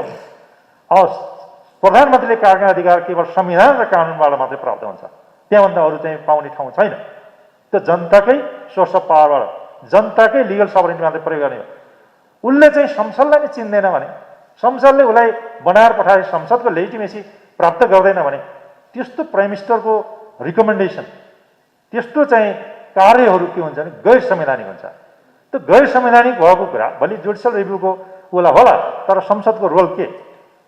सरकारलाई चेक गर्ने भनेको त मिनी पार्लियामेन्टले पनि चेक गर्न सक्छ, त्यहाँ समितिहरू छन् र सभामुखले जुन चाहिँ परामर्श गर्नुपर्ने संवैधानिक बाध्यता छ सभामुखसँग अधिवेशन अन्त्य गर्दाखेरि या अन्य कुरामा चाहिँ परामर्श गर्ने, यो परामर्शै नगरिकन हठात रूपमा खल्तीको चाहिँ संसदलाई जतिखेर चाह्यो त्यतिखेर मारिदिने, जतिखेर चाह्यो चाहिँ अधिवेशन अन्त्य गरिदिने। त्यसमा चाहिँ रोल के हुने भन्दाखेरि पहिलो चाहिँ अहिले सुधारिएको संसद भनेपछि निर्वाचन भएको मितिले 35 दिनभित्र 30 दिनभित्र सरकार बन्नै पर्नेछ मेजोरिटीको, त्यसपछि भएन भने कोलिसन, त्यसपछि माइनोरिटीको बन्ने छ। त्यो पनि सरकार चाहिँ 30 दिनभन्दा बढी चाहिँ जनताको अथोरिटी प्राप्त गर्छ त्यसै भित्रमा भन्ने चाहिँ हो जनताको सोर्स अफ पावर भने। त्योभन्दा नाग्न गयो भने सभामुखको रोल के हुने? निर्वाचन भएर आएर 30 दिन नाग्यो भने मेजोरिटीको कोलिसन गभर्मेन्ट बनेन भने माइनोरिटी गभर्मेन्ट बनाउने भन्ने छ। र यता चाहिँ अहिले विश्वासको मत प्राप्त गरेन भने, फेल भयो भने त्यतिखेर सरकार बनेन भने 35 दिनभित्र सरकार बनाउनै पर्ने। सरकार बनेन भने सभामुखको रोल के हुने? त्यतिखेर अधिवेशनमा चाहिँ आह्वान गर्ने फेरि सरकारले नै गर्छ। त्यसमा चाहिँ अधिवेशन आह्वान गर्नलाई सांसदहरूको मिनी पार्लियामेन्ट ले एउटा रोल खेल्ला र सांसदहरूले चाहिँ अर्को रोल खेलेर 35 दिन पछाडि चाहिँ सरकार बनाउन फर्म गर्न चाहिँ सांसदहरूको यदि चाहिँ उहाँले आह्वान गर्नु हो भने 1/4 चाहिँ आह्वान गर्यो भने उहाँले राष्ट्रपतिले गरिदिनु होइन भने एकछिन मान्नु संसद अधिवेशन बोलाउनु होइन भने 1/4 गर्ने, राष्ट्रपतिले मान्नु होइन भने फेरि संसद अधिवेशन बोलाउनतर्फ जान सकिन्छ सकिन्न भन्ने पनि एउटा प्रश्न छ। तर संविधानले यो दिँदैन। फेरि अब हामी संविधान सम्मत तरिकाले हेर्ने हो। अब यस्ता कुराहरू धेरै कुराहरू भइरहेछन्। अब यो कुरालाई पब्लिकली नै संसद जनताप्रति नै उत्तरदायी हुने हो, सांसद जनताप्रति उत्तरदायी नै हो, सरकार चाहिँ संसदप्रति सामूहिक र व्यक्तिगत रूपमा चाहिँ उत्तरदायी हुने हो। त्यस कारणले संसद र सभामुखको रोल जनतालाई सरकारको सुसूचित गर्ने, ब्रिजको रूपमा सरकारलाई चेक गर्ने एउटा चाहिँ चेक एन्ड ब्यालेन्स सेपरेसन पावरको कुराहरू भयो हुनाले केवल जनतासँग सरकारले यो गर्यो भन्ने कुराहरू नोटिस जनताप्रति चाहिँ सुसूचित गराउने काम सभामुखको रोल पनि हुन्छ, सांसद मार्फत गर्नुपर्ने स्थिति त्यहाँ देखिन्छ। परामर्श नलिकन गर्छ भने के गर्ने भन्ने अर्को अहम प्रश्न छ। परामर्श लिने संवैधानिक दायित्व हो, त्यस्तोमा पनि सांसदलाई परामर्श लिनै पर्ने बाध्यता हुँदाहुँदै पनि गर्नु होइन भन्ने पनि एउटा चाहिँ त्यो अवेरनेस पनि गर्न र एड्रेस पनि सभामुखबाट त्यहाँ गर्न सकिन्छ। मेरो परामर्श लिएर गर्नुपर्नेमा मेरो परामर्श किन लिएन भन्ने कुरा सांसद मार्फत जनता कहाँ जानुपर्ने स्थिति छ। यो सम्मका चाहिँ लिमिटेसनहरू देखिन्छ। हालाकि सभामुखले फेरि कुनै पार्टीको सभामुख होइन, 3 करोड नेपालीको सभामुख हो। राष्ट्रपति कुनै पार्टीको व्यक्तिको राष्ट्रपति होइन, 3 करोड नेपालीको राष्ट्रपति हो। प्रधान न्यायाधीश कुनै चाहिँ व्यक्ति या पार्टीको चाहिँ होइन, त्यो चाहिँ संविधान र कानुनप्रति उत्तरदायी हुने र 3 करोडको प्रधान न्यायाधीश हो। त्यसै कारणले यो आधारले न्युट्रालिटी मेन्टेन गर्ने यी 3टा साता छन्। प्रधानमन्त्री जहिले पनि सरकार भने त चिलै हो भनिन्छ, त्यसैलाई जुडिसियल रिभ्यू मार्फत गर्ने भने हो, त्यो उसका कामहरू वैधानिकता दिने या बदल गर्ने भने यी कुरा भएन। अलिकति सभामुखको धेरै कुरा संविधान र कानुनमा पनि चल्ने हो, कतिपय कुरा न्युट्रालिटी मेन्टेन गर्नुपर्ने हुन्छ। यो संविधानभन्दा बाहिर गयो भने फेरि एक्स्ट्रा कन्स्टिट्युसनल जुरिडिक्सन प्रयोग गरे मानिन्छ। त्यसैले त्यतापट्टि जानुहोस् भन्ने होइन। तर जहाँ चाहिँ सभामुखको रोल प्रधानमन्त्रीसँग छ त्यहाँ चाहिँ हस्तक्षेप गर्नुपर्ने स्थिति हुन्छ। यदि गरिएन भने संसद मार्फत हस्तक्षेप गर्नुपर्ने स्थिति छ, लेख्न पर्ने पनि हुन्छ। सूचित तपाईँले परामर्श लिनु किन लिनु होइन भन्ने पनि त्यो चाहिँ सभामुखले पत्राचार पनि गर्न सक्नु पर्यो। राष्ट्रपतिको र सभामुखको रोल त्यहाँ छ, रोल उहाँ निभाउनु होइन भने या प्रधानमन्त्रीले चाहिँ परामर्श लिनुपर्नेमा लिनु होइन भने तपाईँले किन लिनु होइन भन्ने प्रश्न उठाएर पनि एकाउन्टेबल गर्न सकिन्छ सभामुख र संसद र त्यहाँको मिनी पार्लिमेन्ट मार्फत। यसरी चाहिँ प्रश्नहरू मार्फत पनि गर्न सकिन्छ, जनतालाई सूचित गर्ने। यो मात्रै रोल हुन्छ कि भन्ने।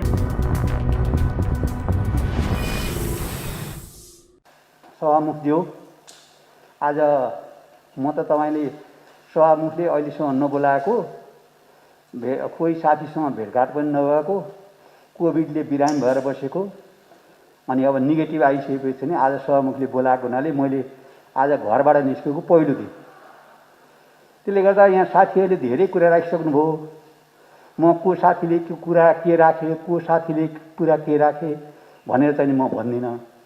मलाई आफूले लागेको कुराहरू मात्रै यहाँसम्म चाहिँ निवेदन गर्छु।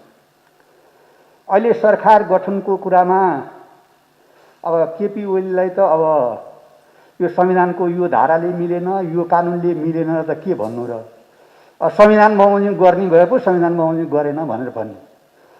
त्यसले गर्दा उहाँले चाहिँ त जतिखेर अहिले यो यत्रो कोभिडको मारामार छ, मान्छेले अक्सिजन पाएका छैनन्, आफ्नो हस्पिटलमा बेड पाएका छैनन्, भ्याक्सिन पाएका छैनन्, त्यस्तो बखतमा यो चाहिँ र अहिले म चुनाव गर्छु भनेर लैजाने त जस्तो रवि लामी छानेलाई चाहिँ र पहिला चाहिँ र दुरुस्तानमा मुद्दा चलाएको थियो, त्यस्तो दुरुस्तानमा मुद्दा चलाउने ठाउँमा लैजानुपर्छ। हामी यदि नागरिक समाजका मान्छे, सभामुखहरू पनि, किनभने मान्छे चाहिँ सोसियल, अहिले यहाँ हामी बस्दाखेरि सोसियल डिस्टेन्समा बसिरहेका छौँ। अब उहाँले चाहिँ र चुनावमा जा भने त मान्छेसँग भेटघाट गर्न जा भने, मान्छेसँग भेटघाट गर्न जाने भने रोग लिन जा भने, त मर्न जा भने हो भने। त्यसले गर्दा उहाँलाई चाहिँ त्यो ठाउँमा लैजानु पर्ने हो। हामी चाहिँ सकिराखेका छैनौँ भन्ने कुराको पहिलो निवेदन गर्छु। त्यसपछि मेरो चाहिँ प्रष्ट धारणा के छ भने उहाँलाई चाहिँ र जुन 76 को 3 बमोजिमको प्रधानमन्त्री नियुक्ति गरियो त्यो नै गलत थियो। त्यो 3 बमोजिम उहाँ नियुक्ति गर्न हुन सक्ने ठाउँै थिएन। उहाँ योग्य मान्छे होइन। किनभने यही हाउसमा आएर उहाँले 100 बमोजिमको चाहिँ विश्वासको मत लिन आउनुभयो। यहाँ मत लिन आउँदाखेरि उहाँलाई चाहिँ 93 मत मात्रै परेको छ। उहाँले अहिले राष्ट्रपतिमा चाहिँ 153 चाहिँ मसँग छ भनेर भन्ने राइट कहाँबाट आयो उहाँलाई? 121 चाहिँ एमालेको चाहिँ मलाई छ भनेर उहाँले भन्न पाउनुहुन्छ र भने? यही हाउसमा उहाँले चाहिँ 93 मत पाउनुभएको छ। अब अहिले चाहिँ मसँग चाहिँ 153 छ भनेर भन्न सक्ने ठाउँ कहाँ छ र भने? त्यसमाथि त्यसलाई पनि छोडिदिने हो भने 3 बमोजिमको यदि गभर्मेन्ट नियुक्ति भएको हो भने 4 बमोजिम त उहाँले बाध्यात्मक रूपले चाहिँ विश्वासको मत प्राप्त गर्नु पर्यो नि त। यदि त्यो विश्वासको मत प्राप्त गर्नु भएन भने उहाँ पदमुक्त हुनुहुन्छ। उहाँले चाहिँ यो संविधानलाई कसरी चाहिँ खेलाउने भने नि दिनरात उहाँको त काम केही रहेनछ। त्यो चाहिँ खालि त्यो संविधानको छिद्र कहाँनिर छ, त्यो 4 बमोजिमको विश्वासको मत लिन गएर विश्वासको मत प्राप्त नगए पद जाने भयो। अब उहाँले चाहिँ जबरजस्ती चाहिँ म 5 मा जान्छु। 5 मा त चाहिँ प्रधानमन्त्रीले सिफारिस गर्ने नै होइन, मन्त्री परिषदले सिफारिस गर्ने नै होइन। त्यो त राष्ट्रपतिले 4 बमोजिमको अविश्वासको मत प्राप्त भइसकेपछि त्यो पद मुक्त स्वत हुन्छ। त्यो स्वत भइसकेपछि अर्को गभर्मेन्ट आऊ भनेर 5 बमोजिमको माग्ने हो। त्यो चाहिँ मन्त्री परिषदले सिफारिस गर्नुपर्ने कुरा हो र भने। त्यस कारणले त्यो चाहिँ अनधिकृत रूपमा उहाँले जुन सिफारिस गर्नुभयो त्यो अनधिकृत व्यक्तिको चाहिँ सिफारिसलाई आधार मानेर राष्ट्रपतिले जुन सही गर्नुभयो। अब राष्ट्रपतिको त सहीको त के कुरा गर्ने? अब यो कस्तो कुनै जनता जति सबै राति सुत्ने, उहाँहरूका बिचमा चाहिँ प्रधानमन्त्री र राष्ट्रपतिका बिचमा 12, 1 बजे, 2 बजे, 4 बजेसम्म चाहिँ गफ हुने। यो कस्तो यो अचम्मको छ भने यो देश कस्तो यस्ता मान्छेलाई नि प्रधानमन्त्री र राष्ट्रपति भनेर हामी बस्नुपर्ने अवस्था छ। त्यसले गर्दा मेरो चाहिँ प्रश्न धारणा के भने अहिले सभामुखलाई चाहिँ मेरो चाहिँ अहिले हामी प्रधानमन्त्रीले राष्ट्रपतिले संविधानको पालना पनि गरेनन्, संरक्षण नि गरेनन् भनेर हामी आक्रोश पोखिराखेका छौँ। मेरो प्रश्न धारणा के भने सभामुखले पनि संविधानको पालना गर्नुपर्छ, संरक्षण पनि गर्नुपर्छ। संविधान र को पालना र संरक्षण गर्ने भन्दा बाहिर गएर हामीले कुनै एक्टिभिटिज गर्नु हुँदैन। त्यो नै गर्न लाग्यो भने त हामी त केपीकै ठाउँमा पुगिहाल्यौँ नि त। केपीको ठाउँमा पुग्ने गरी काम गऱ्यो भने त कहाँबाट यो संविधान बच्छ? त्यस कारणले यो संविधान र मलाई विश्वास के छ भने अदालतमा उहाँले जस्तो सुकै अहिले चाहिँ रमनजीले भन्नुभयो अब प्रधान न्यायाधीशले कसलाई भेट्यो, प्रधानमन्त्रीले कसलाई भेट्यो, यो कुरा छोडिदिउँ। त्यहाँ चाहिँ सर्वोच्च अदालतमा चाहिँ न्यायाधीशहरू 1 जना मात्रै होइन, त्यहाँ 21 जना न्यायाधीश छन् र संवैधानिक बेन्चमा मिनिमम पनि 5 जना हुन्छन्। हाम्रो आवाज चाहिँ अहिले पनि यही मिडियाका साथीहरू मार्फत पनि अहिलेसम्म संवैधानिक बेन्चमा बस्दाखेरि 1 नम्बरदेखि सिरियलमा न्यायाधीशहरू बस्ने गरेका छ। त अहिले प्रधान न्यायाधीशलाई हाम्रो पनि अनुरोध के भने 1 देखि सिरियल्ली राख्नुहोस् है। यो संवैधानिक बेन्चमा राख्दा पिक एन्ड चुजको चाहिँ सिस्टम नगर्नु भन्ने कुरामा सभामुखदेखि लिएर हामी समेतले पनि यस्तो कुराको आवाज उठाएर त्यो कुरामा त अदालतमा स्वतन्त्र र त्यसमा चाहिँ स्वच्छ सुनवाईका दिने लागि त उहाँले पनि काम गरिदिनु पर्यो नि। त्यसले गर्दा अदालतबाट यो स्थापित नहुने यो चाहिँ पुनर्स्थापना हुँदैन भन्ने कुराको त विश्वास गर्ने ठाउँ छँदै छैन। पुनर्स्थापित भइसकेपछि अनि सभामुखको एक्टिभिटिजहरू बढाउने। बरु रमनजीले भने जस्तो एउटा कुरा चाहिँ सभामुखले यस्तै किसिमको अन्तर्क्रियाहरू जनतालाई जागरुक गराएर को मान्छे ठिक रहेछ, को मान्छे बेठिक रहेछ भन्ने कुराको जनताले पनि थाहा पाउनु पर्यो नि। त्यो चाहिँ पत्रकारहरूले थाहा पाउनु पर्यो नि। त्यो पत्रकारहरूको मार्फत पनि सम्प्रेषण हुन्छ र त्यसपछि चाहिँ जनतालाई सूचित गराउने कुरामा चाहिँ लाग्नुहोस्। तर संविधानले नदिएको कुरामा फेरि केपी ओलीकै जस्तो संविधानको पालना नगर्ने, त्यसको संरक्षणमा गर्ने बाटोमा चाहिँ सभामुख प्रवेश गर्न हुँदैन भन्ने लाग्छ। त्यति भन्दै आफ्नो कुरा टुङ्गाउँछु। धन्यवाद। मेरो पनि धन्यवाद। आदरणीय रक्षा बस्याल।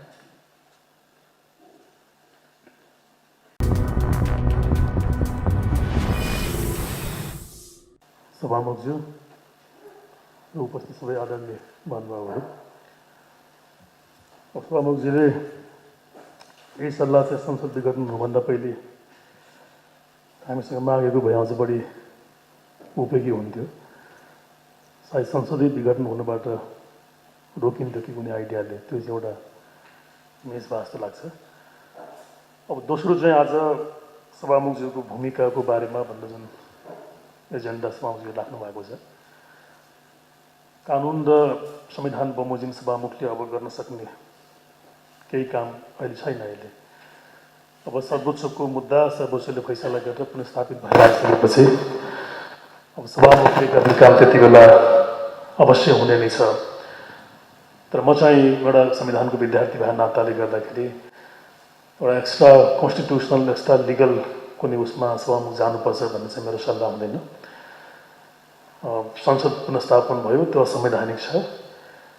तर सर्वोच्चमा त्यो विचार दिन पाएको कारणले गर्दाखेरि अहिले सभामुखले कानुन र संविधान बमोजिम नै कुनै कदम उठाउन सक्ने, संसदलाई सुचारू गर्न सक्ने यो अवस्था चाहिँ म कानुन र संविधानमा मैले देख्दैन।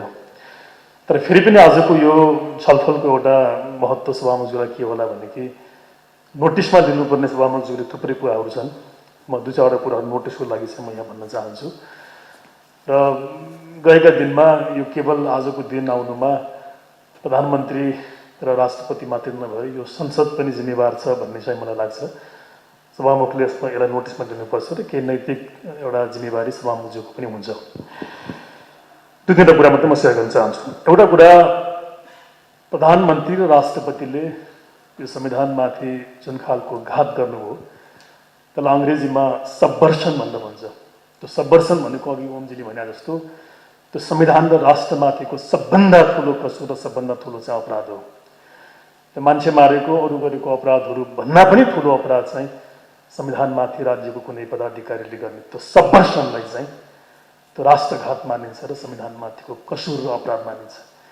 यति ठुलो जघन्य कसुर त्यो दुईटा निकायबाट हुँदाखेरि पनि यो संसद चाहिँ जुन मुखदर्शक भयो, प्रतिपक्ष मुखदर्शक भयो, त्यसप्रति चाहिँ मेरो त्यत्तिकै बढी ठुलो आपत्ति र चिन्ता छ। म त्यो सभामुख नोटिसको रूपमा चाहिँ राख्न चाहन्छु।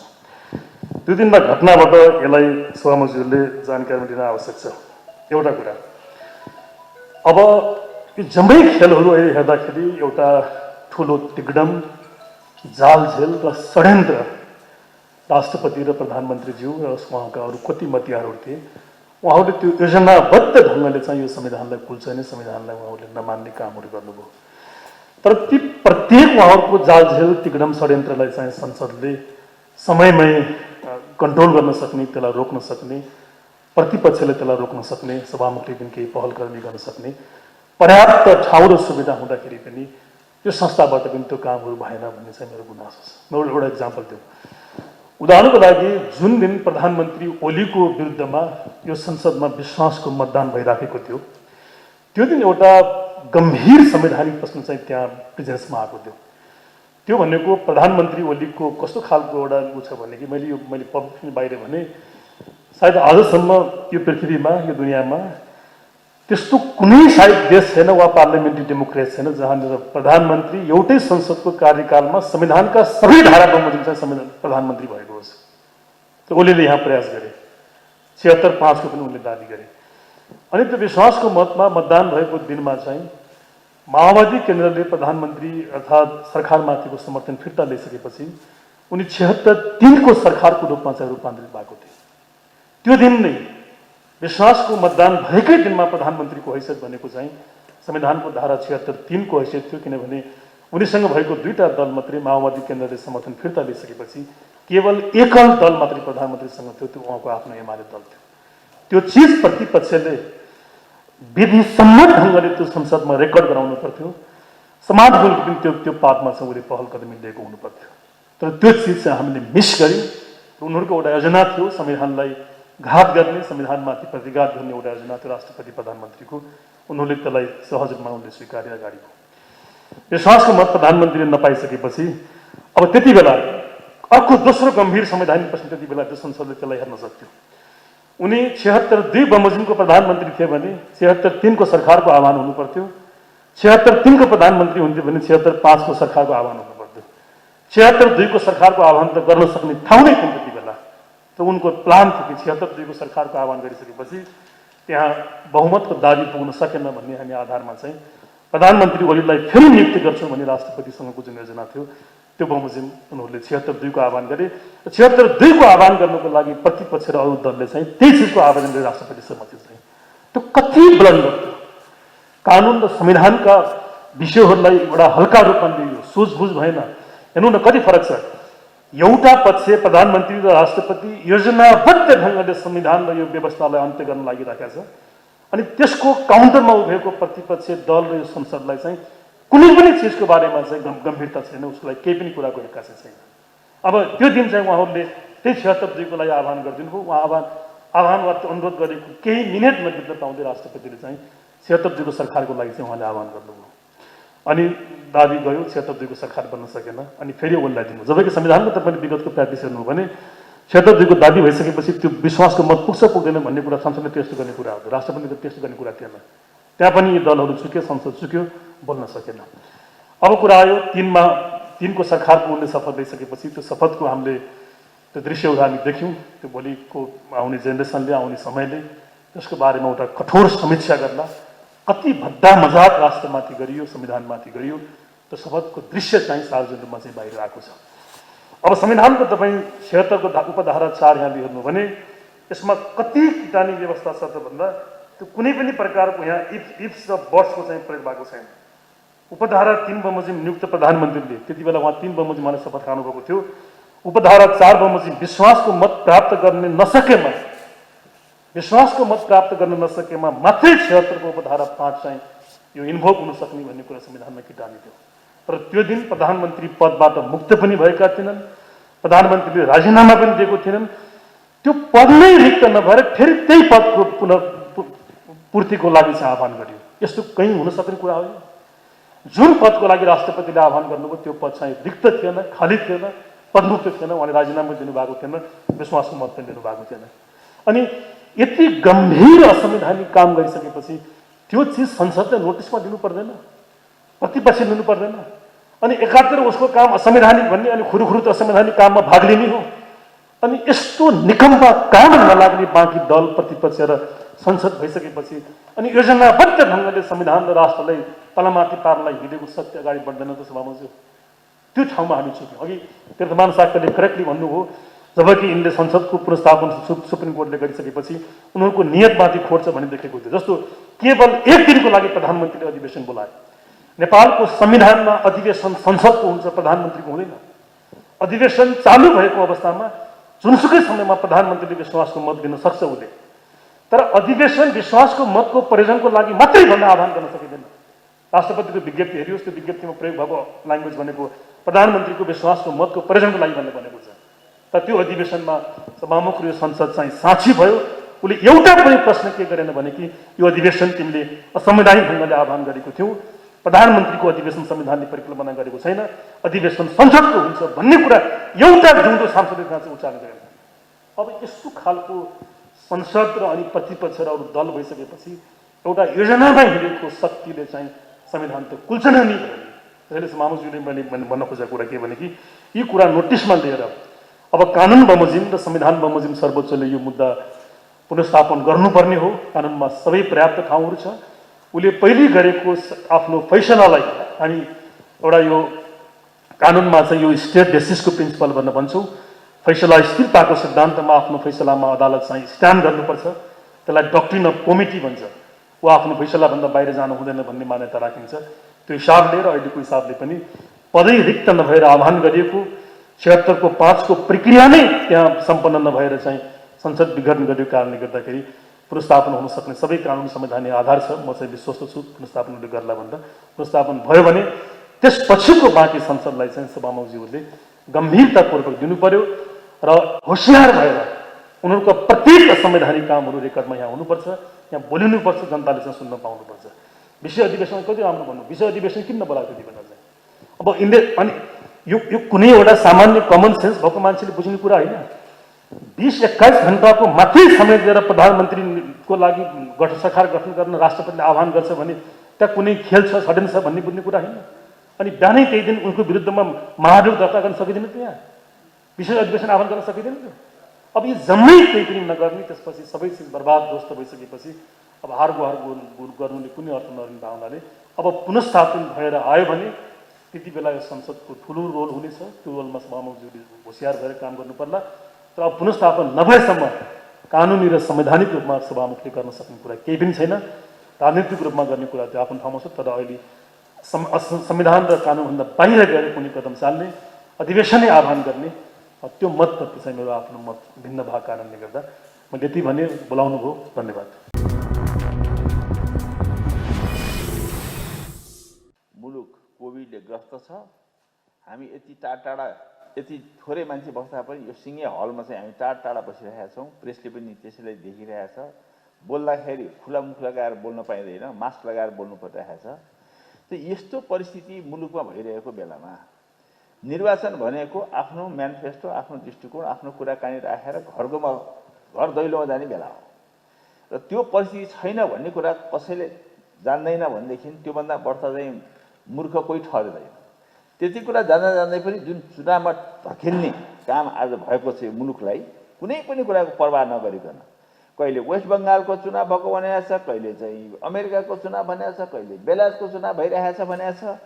त ती मुलुकमा भएका कुराको दृष्टान्त र हाम्रो दृष्टान्तलाई चाहिँ के छ भनेदेखि एकै खालको चाहिँ तुलना गरेर के छ भने जबरजस्ती चुनावमा जुन लैजाने, आवश्यकै नपरेको चुनावमा जुन लैजाने कामहरू भइरहेको छ, त्यो त के छ भन्दाखेरि जनताको बिल्कुल पर्वाह नगरेको देखिन्छ। आजै पनि यहाँ चाहिँ भोलि बिहान चाहिँ मर्निङ वाकसम्म पनि गर्न नपाइने भन्ने चाहिँ घोषणा भइरहेको छ। जुन ठाउँमा मर्निङ वाकसम्म गरेर घोषणा गर्न पाइँदैन त्यो ठाउँमा निर्वाचन कसरी हुन्छ? निर्वाचन सुरु भयो त, निर्वाचन भनेपछि निर्वाचन सुरु भयो। त त्यस किसिमको कुराहरूको चाहिँ हामीहरूले चाहिँ के छ भनेदेखि हामीले यो सरकारलाई चाहिँ त्यति बेपरवाह भएर जनताको दुःख पीडासँग चाहिँ बेपरवाह भएर काम गरिरहेको देख्दछु। अब रह्यो आज सभामुखजीले के भन्नुभएको छ भन्दाखेरि चाहिँ सुरुमै भन्नुभएको थियो कि सभामुखको भूमिका के हुन्छ भनेर चाहिँ सोध्नुभएको थियो। मलाई लाग्छ सभामुखजीको भूमिका भनेको यही नै हो, जनमत सृजना गर्ने। आज संसदको प्रमुख भएको नाताले, संसदको अभिभावकको भूमिका रहनु भएको नाताले संसदलाई जोगाउनु पर्ने चाहिँ कर्तव्यको कारणले गर्दाखेरि त्यो उत्तरदायित्व छ यहाँमाथि। त्यस कारणले त्यो उत्तरदायित्वको वहनको सिलसिलामा अस्ति पूर्व सभामुखहरूको चाहिँ बैठक गराउनु भयो, त्यो एकदम राम्रो भयो। आज केही कानुन व्यवसायी मित्रहरूको चाहिँ संविधानविदहरूको चाहिँ केही चाहिँ छलफल गराउनु भयो, त्यो पनि उचित छ। अहिले पनि तपाईँको के छ भने अस्तिको चाहिँ कुरा टुङ्गिसकेको छैन, फेरि नयाँ चाहिँ फेरि के छैन 45 दिनको चाहिँ त्यो चाहिँ आडमा फेरि नयाँ भर्ती भइसक्यो। मैले अहिले यहाँको समस्या के राख्न खोजेँ भनेदेखि संवैधानिक सुनवाईको कुरा यो अनिवार्य हो कि होइन? संविधानले चाहिँ अनिवार्य गरेको कुरा हामीले बनाएको नियमावली, हामीले बनाएको नियमावलीको अर्थ चाहिँ के हो भने 45 दिनभित्र गर्नुपर्छ भनेर त के छ भने त्यतिभित्रमा गर्न सकिएला भनेर अनुमानित एउटा समयको सीमा मात्रै गरिया हो। त्यसको माने संसदीय सुनवाई नै नगरे पनि हुन्छ भन्ने निष्कर्ष जुन निकालिएको छ त्यो बिल्कुल गलत कुरा थियो। त्यस कारणले गर्दाखेरि सामान्य सभामुखजीले चाहिँ के छ भने जुन किसिमले मुद्दा लिएर जानुभएको छ त्यो एकदमै जायज छ र चाहिँ यस किसिमको कुरामा हामीले चाहिँ छोड्नु हुँदैन। यो कुरा किन व्याख्या पनि गराउँदै जानु पर्यो नि। हामीले संविधानलाई यसलाई भरिलो पोसिलो गराउनको निम्ति त यसको चाहिँ संविधानको व्याख्याबाट पनि के छ भन्दाखेरि यसलाई चाहिँ हामीले चाहिँ अगाडि बढाउँदै लैजानुपर्छ भन्ने मलाई लाग्दछ। तेस्रो कुरा, आजसम्म पनि उपसभामुखको यो त हाम्रै कार्यक्षेत्रभित्र थियो, उपसभामुखको निर्वाचन हुनसम्म पनि केही पनि कारण थिएन। तर चाहिँ के छ भन्दाखेरि सरकारले नचाहेको कारणले गर्दाखेरि यो पनि भएन, हामीलाई थाहा छ। तर सरकारले चाहोस् कि नचाहोस् हामीले यो संसदभित्रको काम कारबाहीका सम्बन्धमा हामीले आँट गरेर चाहिँ के छ उपसभामुखको निर्वाचन गराउनै पर्थ्यो। त्यसमा नगरेको चाहिँ कुरा ठिक भएन भन्ने मलाई लागिरहेको छ। किनभनेदेखि परामर्श समितिमा चाहिँ राखेर कुरा राख्दाखेरि उपसभामुख चाहिँ चाहिन्छ कि चाहिँदैन भन्ने कुरा होइन। उपसभामुखको पद छ, रिक्त भएको छ, त्यसमा चाहिँ के छ भने जसको योग्यता पुग्छ त्यसले चाहिँ आउनु पाउँछ भनेर हामीले भन्नु सक्नु पर्थ्यो, त्यो भनेको छैन। र अब आउने दिनमा अब एउटा कुरा चाहिँ के छ भने मोटामोटी रूपमा हामी सबैको यहाँ बसेको कसैको पनि विमति एउटा कुरामा केमा छैन भने धारा 76 को 5 बमोजिम राष्ट्रपतिजीले आह्वान गरेपछि समय कति दिनुभयो, के दिनुभयो, कति बेर दिनुभयो त्यो छोड्नु कुरा दिनुभयो र त्यसलाई स्वीकार गरेर त्यो च्यालेन्जलाई स्वीकार गरेर 8 घण्टा हाम्रो तीर्थमानजीले भने जस्तो 8 घण्टा दिए पनि 8 घण्टामा पनि के छ भनेदेखि अपोजिसनले चाहिँ के छ भन्दाखेरि आफ्नो जनमत छ, त्यसमा के छ भने मसँग चाहिँ पुग्ने सङ्ख्या छ भनेर चाहिँ सही गराएर लिएर गइसकेपछि त्यसमा भागो हाले काम प्रधानमन्त्रीले गर्नुभयो त्यो पनि मलाई मतलब छैन। तर त्यहाँ बेलामा चाहिँ के छ भने राष्ट्रपतिजीबाट चुक भएकै छ, त्यो उहाँले नगर्नु पर्ने काम गर्नुभएको छ। र त्यसलाई फेरि त्यही कारणले गर्दाखेरि के छ भने वारिसबाट पनि होइन, सशरीर उपस्थित भएर जुन 139 + 7 46, अब त के छैन, अरू जो मान्छे त्यहाँ पुग्नु भएको छैन 49 भित्रको ती साथीहरू पनि सबैजना त्यसै भित्र चाहिँ आइसक्नु भएको छ भन्दाखेरि अब त्यो सङ्ख्या बढ्दैछ बरु भन्दाखेरि जब भइरहेको संसद चाहिँ हामी चलाउन चाहन्छौँ भन्छ भने हाम्रो चाहिँ अहिलेको चाहिँ यो संसदको चाहिँ लाई मार्नलाई न राष्ट्रपतिले सक्नुहुन्छ न प्रधानमन्त्रीले सक्नुहुन्छ। किनभने संसद मर्छ भने सांसदहरूकै कारणले मर्छ, सांसदहरूले नचाहेको कारणले मर्छ, सांसदहरूले अब हामी सरकार दिन सक्दैनौँ भनेपछि मर्छ, सांसदहरूले चाहिँ के छ भने हामी सरकार बनाउँछौँ भन्नुन्जेलसम्म यो संसद जीवित छ, जीवित रहन्छ। त्यसकारण यो सैद्धान्तिक अवधारणामा चाहिँ के छ भनेदेखि यो चाहिँ बनेको संविधान सभामा छलफल भयो। संविधान सभामा छलफल हुँदाखेरि एउटा प्रधानमन्त्रीको सनकमा चाहिँ के चाहिँ पटक पटक चुनावमा जानुपर्ने त्यस्तो पनि संसदीय व्यवस्था अगाडि बढाउन सकिन्छ। त्यसकारणले गर्दाखेरि राष्ट्रपतीय व्यवस्था चाहिन्छ भन्ने कुरा नउठ्या होइन। तर विविधताले भरिएको यो मुलुकमा राष्ट्रपति आज भनौँ न, एकछिन भनौँ न, राष्ट्रपतिको पदमा चाहिँ आजकै प्रधानमन्त्री हुनुभएको भए आज योभन्दा बिहाल हुने रहेछ नि, यो त हामी देख्यौँ नि। त्यसकारणले गर्दाखेरि के छ भने यो जतिसुकै ढलफल गरेर जतिसुकै कमी कमजोरीको बावजुद पनि जुन संसदीय प्रणालीले जुन विविधतालाई चाहिँ के छ भने सम्बोधन गर्दछ त्यो कुरालाई गर्न सक्दैन भन्ने आधारमा हामीले गरेर स्थिरताको लागि प्रधानमन्त्रीको हातमा हामीले छोडेनौँ। प्रधानमन्त्रीले विघटन गरेर हुन्छ भनेर मानेनौँ। त्यसलाई हामीले हिजोको long stick of the prime मिनिस्टरलाई स्वीकार गरेनौँ। त्यो लङ स्टिक अफ द लामो लट्ठी के भन्दाखेरि तर लगाउने, सांसदहरूलाई तर लगाउने भने जुन ब्रिटिस परम्परा थियो त्यसलाई हामीले स्वीकार गरेनौँ। हामीले के भन्यौँ भने संसदलाई मार्न सांसदैले चाहिँ स्वीकार गर्नुपर्छ। यदि सरकार गठन गर्न सक्दैन संसदले भने तब मात्रै हुन्छ भन्ने जुन निष्कर्षमा हामी पुग्यौँ त्यो निष्कर्षको आधारमा चाहिँ के छ भन्दाखेरि यो चाहिँ गरेको काम थियो। र त्यसलाई आज खेलौना बनाउने, प्रधानमन्त्रीले खेलौना बनाउने, राष्ट्रपतिले खेलौना बनाउने यस किसिमको काम गर्नु हुने थिएन। यस किसिमको काम गर्नुभएको छ। त्यसलाई हामीले सर्वोच्च अदालतमा हामी विधिपूर्वक गएका छौँ। विधिपूर्वक बाटो छाउन्जेलसम्म हामीले विधि छोडेर अरू कुरा गर्नै परेन। विधिले नै त्यसलाई चाहिँ के अरे स्थापित गर्छ, पुनर्स्थापित गर्छ भन्ने मान्यता राख्नु पर्यो। अब त्यस पनि के गरेर कुनै पनि विधिको सङ्गत ढङ्गले त्यहाँ कुनै पनि कुरा हुँदैन भने बाँकी कुरा त आफै यसको बाटो आफै लिएर जान्छ। त्यस कारणले गर्दाखेरि त्यहाँसम्म अहिले हामी पुग्नुपर्छ भन्ने मलाई लाग्दैन। तर कुरा चाहिँ के छ भन्दाखेरि अहिले पनि धेरै चुनौतीहरू छन्। त्यस कारणले संक्षिप्तमा भन्नुपर्दाखेरि सम्माननीय सभामुखज्यूले चाहिँ यहाँ विभिन्न खालको विभिन्न चरणमा छलफल चलाएर एउटा जनमत सिर्जना गर्ने काम संसदको पक्षमा गरिराख्नु चाहिँ उचित हुन्छ भन्ने मेरो चाहिँ सुझाव छ। धन्यवाद। बजेटको बारे उहाँले जुन व्याख्या गर्नुभयो असारको मसान्त वा साउनको 1 गतेको कुरा ल्याउनु भयो, यो कुरा चाहिँ सभामुख चाहिँ हाम्रो संविधानले एक्टिभ हुनुहुन्छ, प्रतिनिधि सभा एक्टिभ छ भने चाहिँ कतिसम्म भन्ने हो कुन्नी, धाक्लाएर भन्न त होला, गफ गर्न पनि होला। हामीले नै यो विघटन भयो फेरि यसलाई चाहिँ बद्रगरी पाऊ त्यो विघटनलाई भनेर रिटाल्न हामी नै गएका छौँ। त्यस कारणले त्योतापट्टिको कुरा त मैले यकिन भन्न सक्दिनँ। सभामुखले बजेटको कुरा चाहिँ अघि भनेको धारा 93 देखि लिएर 103 देखिका धाराहरू सबैलाई लिएर प्रष्ट रूपमा बजेटको बारेमा सभामुखले राष्ट्रपतिलाई कितान साथ लेखेर पठाउनु पर्छ। यस्तै भेलाहरूले पनि भन्यो, विज्ञले नि भने, 146 जना वा 150 जना सांसदले नि भने, जम्मै विद्वानहरूले पनि भने अहिलेको बजेट चाहिँ तिमीले ल्याउन मिल्दैन, म यहाँ जिउँदैछु भन्नु पर्यो। त्यस कारणले त्यो चाहिँ महत्त्वपूर्ण कुरा एउटा त्यो गर्नै पर्छ भन्ने मलाई लाग्छ।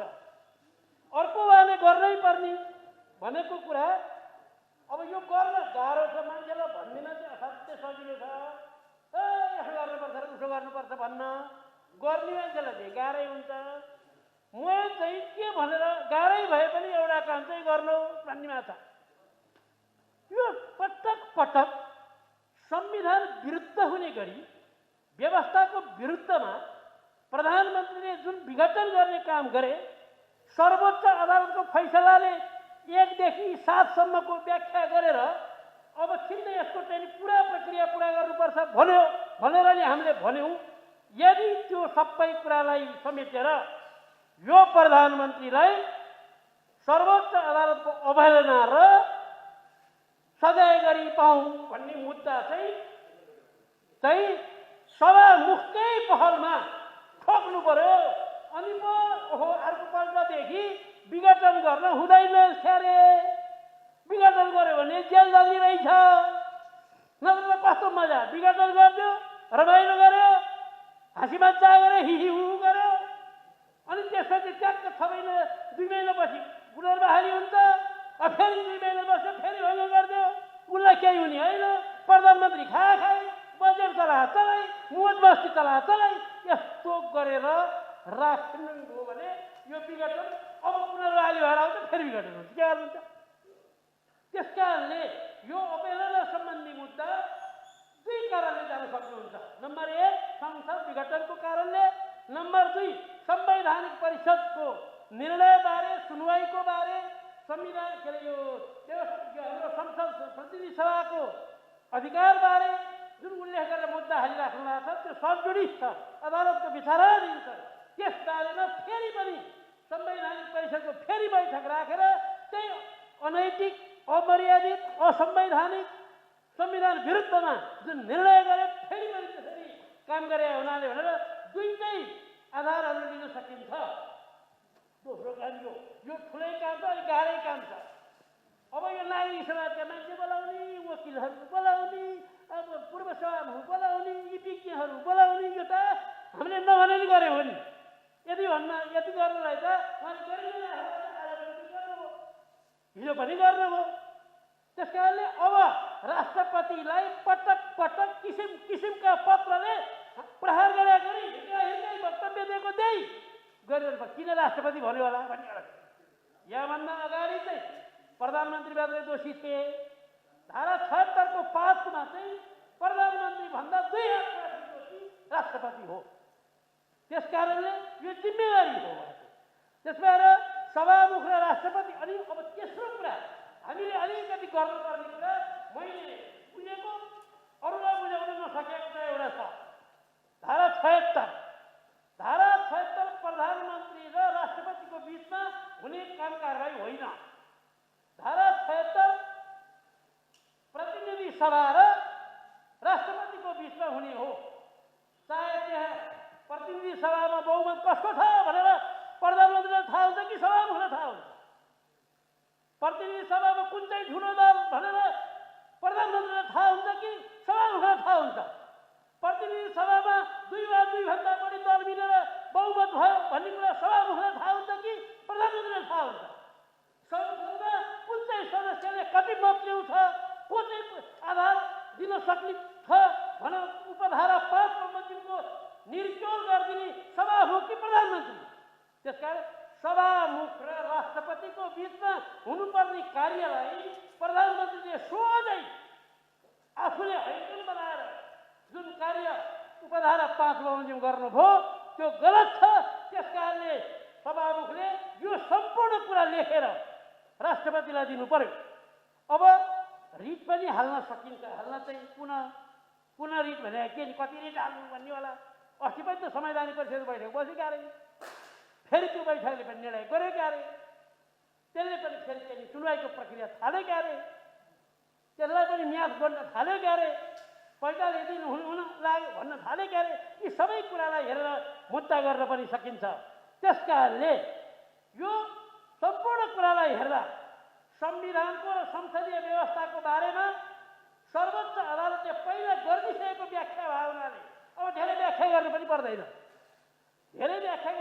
खालि धारा 12 बमोजिम प्रतिनिधि सभाका सदस्यहरू स्वतन्त्र भएर गएकालाई उपयुक्त हो भनेर हाम्रो संविधानले लेखेको छ। यो संसारका कयौं संविधानमा छैन। यो नयाँ व्यवस्था हो। त्यसबाट परिवारको संसदीय व्यवस्था भने अरूको देशमा नभए हाम्रो देशमा कयौं कुरा छ। त्यस कारणले यो उपधारा 5 पनि त्यही हो। त्यसको हुनाले दैनिकी रूपमा यस्तै कार्यक्रमहरू किसिम किसिमले गर्ने, अन्तमा 150 जना सांसदको पटक पटक बैठक गर्दै यही ठाउँमा बैठक गर्ने, यसै गरी गर्ने, सल्लाह लिने, उनीहरूको कुरा बजेटको बारे के छ, अध्यादेशको बारे के छ, फलानु कानुनको बारे के छ भनेर लिँदै त्यसको सम्पूर्ण कुरा चाहिँ राष्ट्रपतिलाई पठाउँदै जनतालाई सूचित गर्दै जानुपर्ने अहिलेका यही हो। महाभियोग लाउन सक्नु होला जस्तो नि लाग्दैन मलाई पनि। अब लागेको कुरा नै हो, महाभियोग लाउन नि सक्नुहुन्न। अब यहाँ चाहिँ अधिवेशनै छ्याक्क गरेर प्रधानमन्त्री अर्को बनाएर फेरि चलाउनु पनि अहिले सक्नुहुन्न। नसक्ने कुरा भन्न पनि हुन्न, आफूले गर्न पर्दैन भनेर भनिदिएर नि भएन। त्यस कारणले मेरो कुरा चाहिँ यही हो। सभामुखज्यू आज सबैलाई यसरी बोलाउनु भयो, राख्नुभयो, धन्यवाद छ। नमस्कार। We'll be right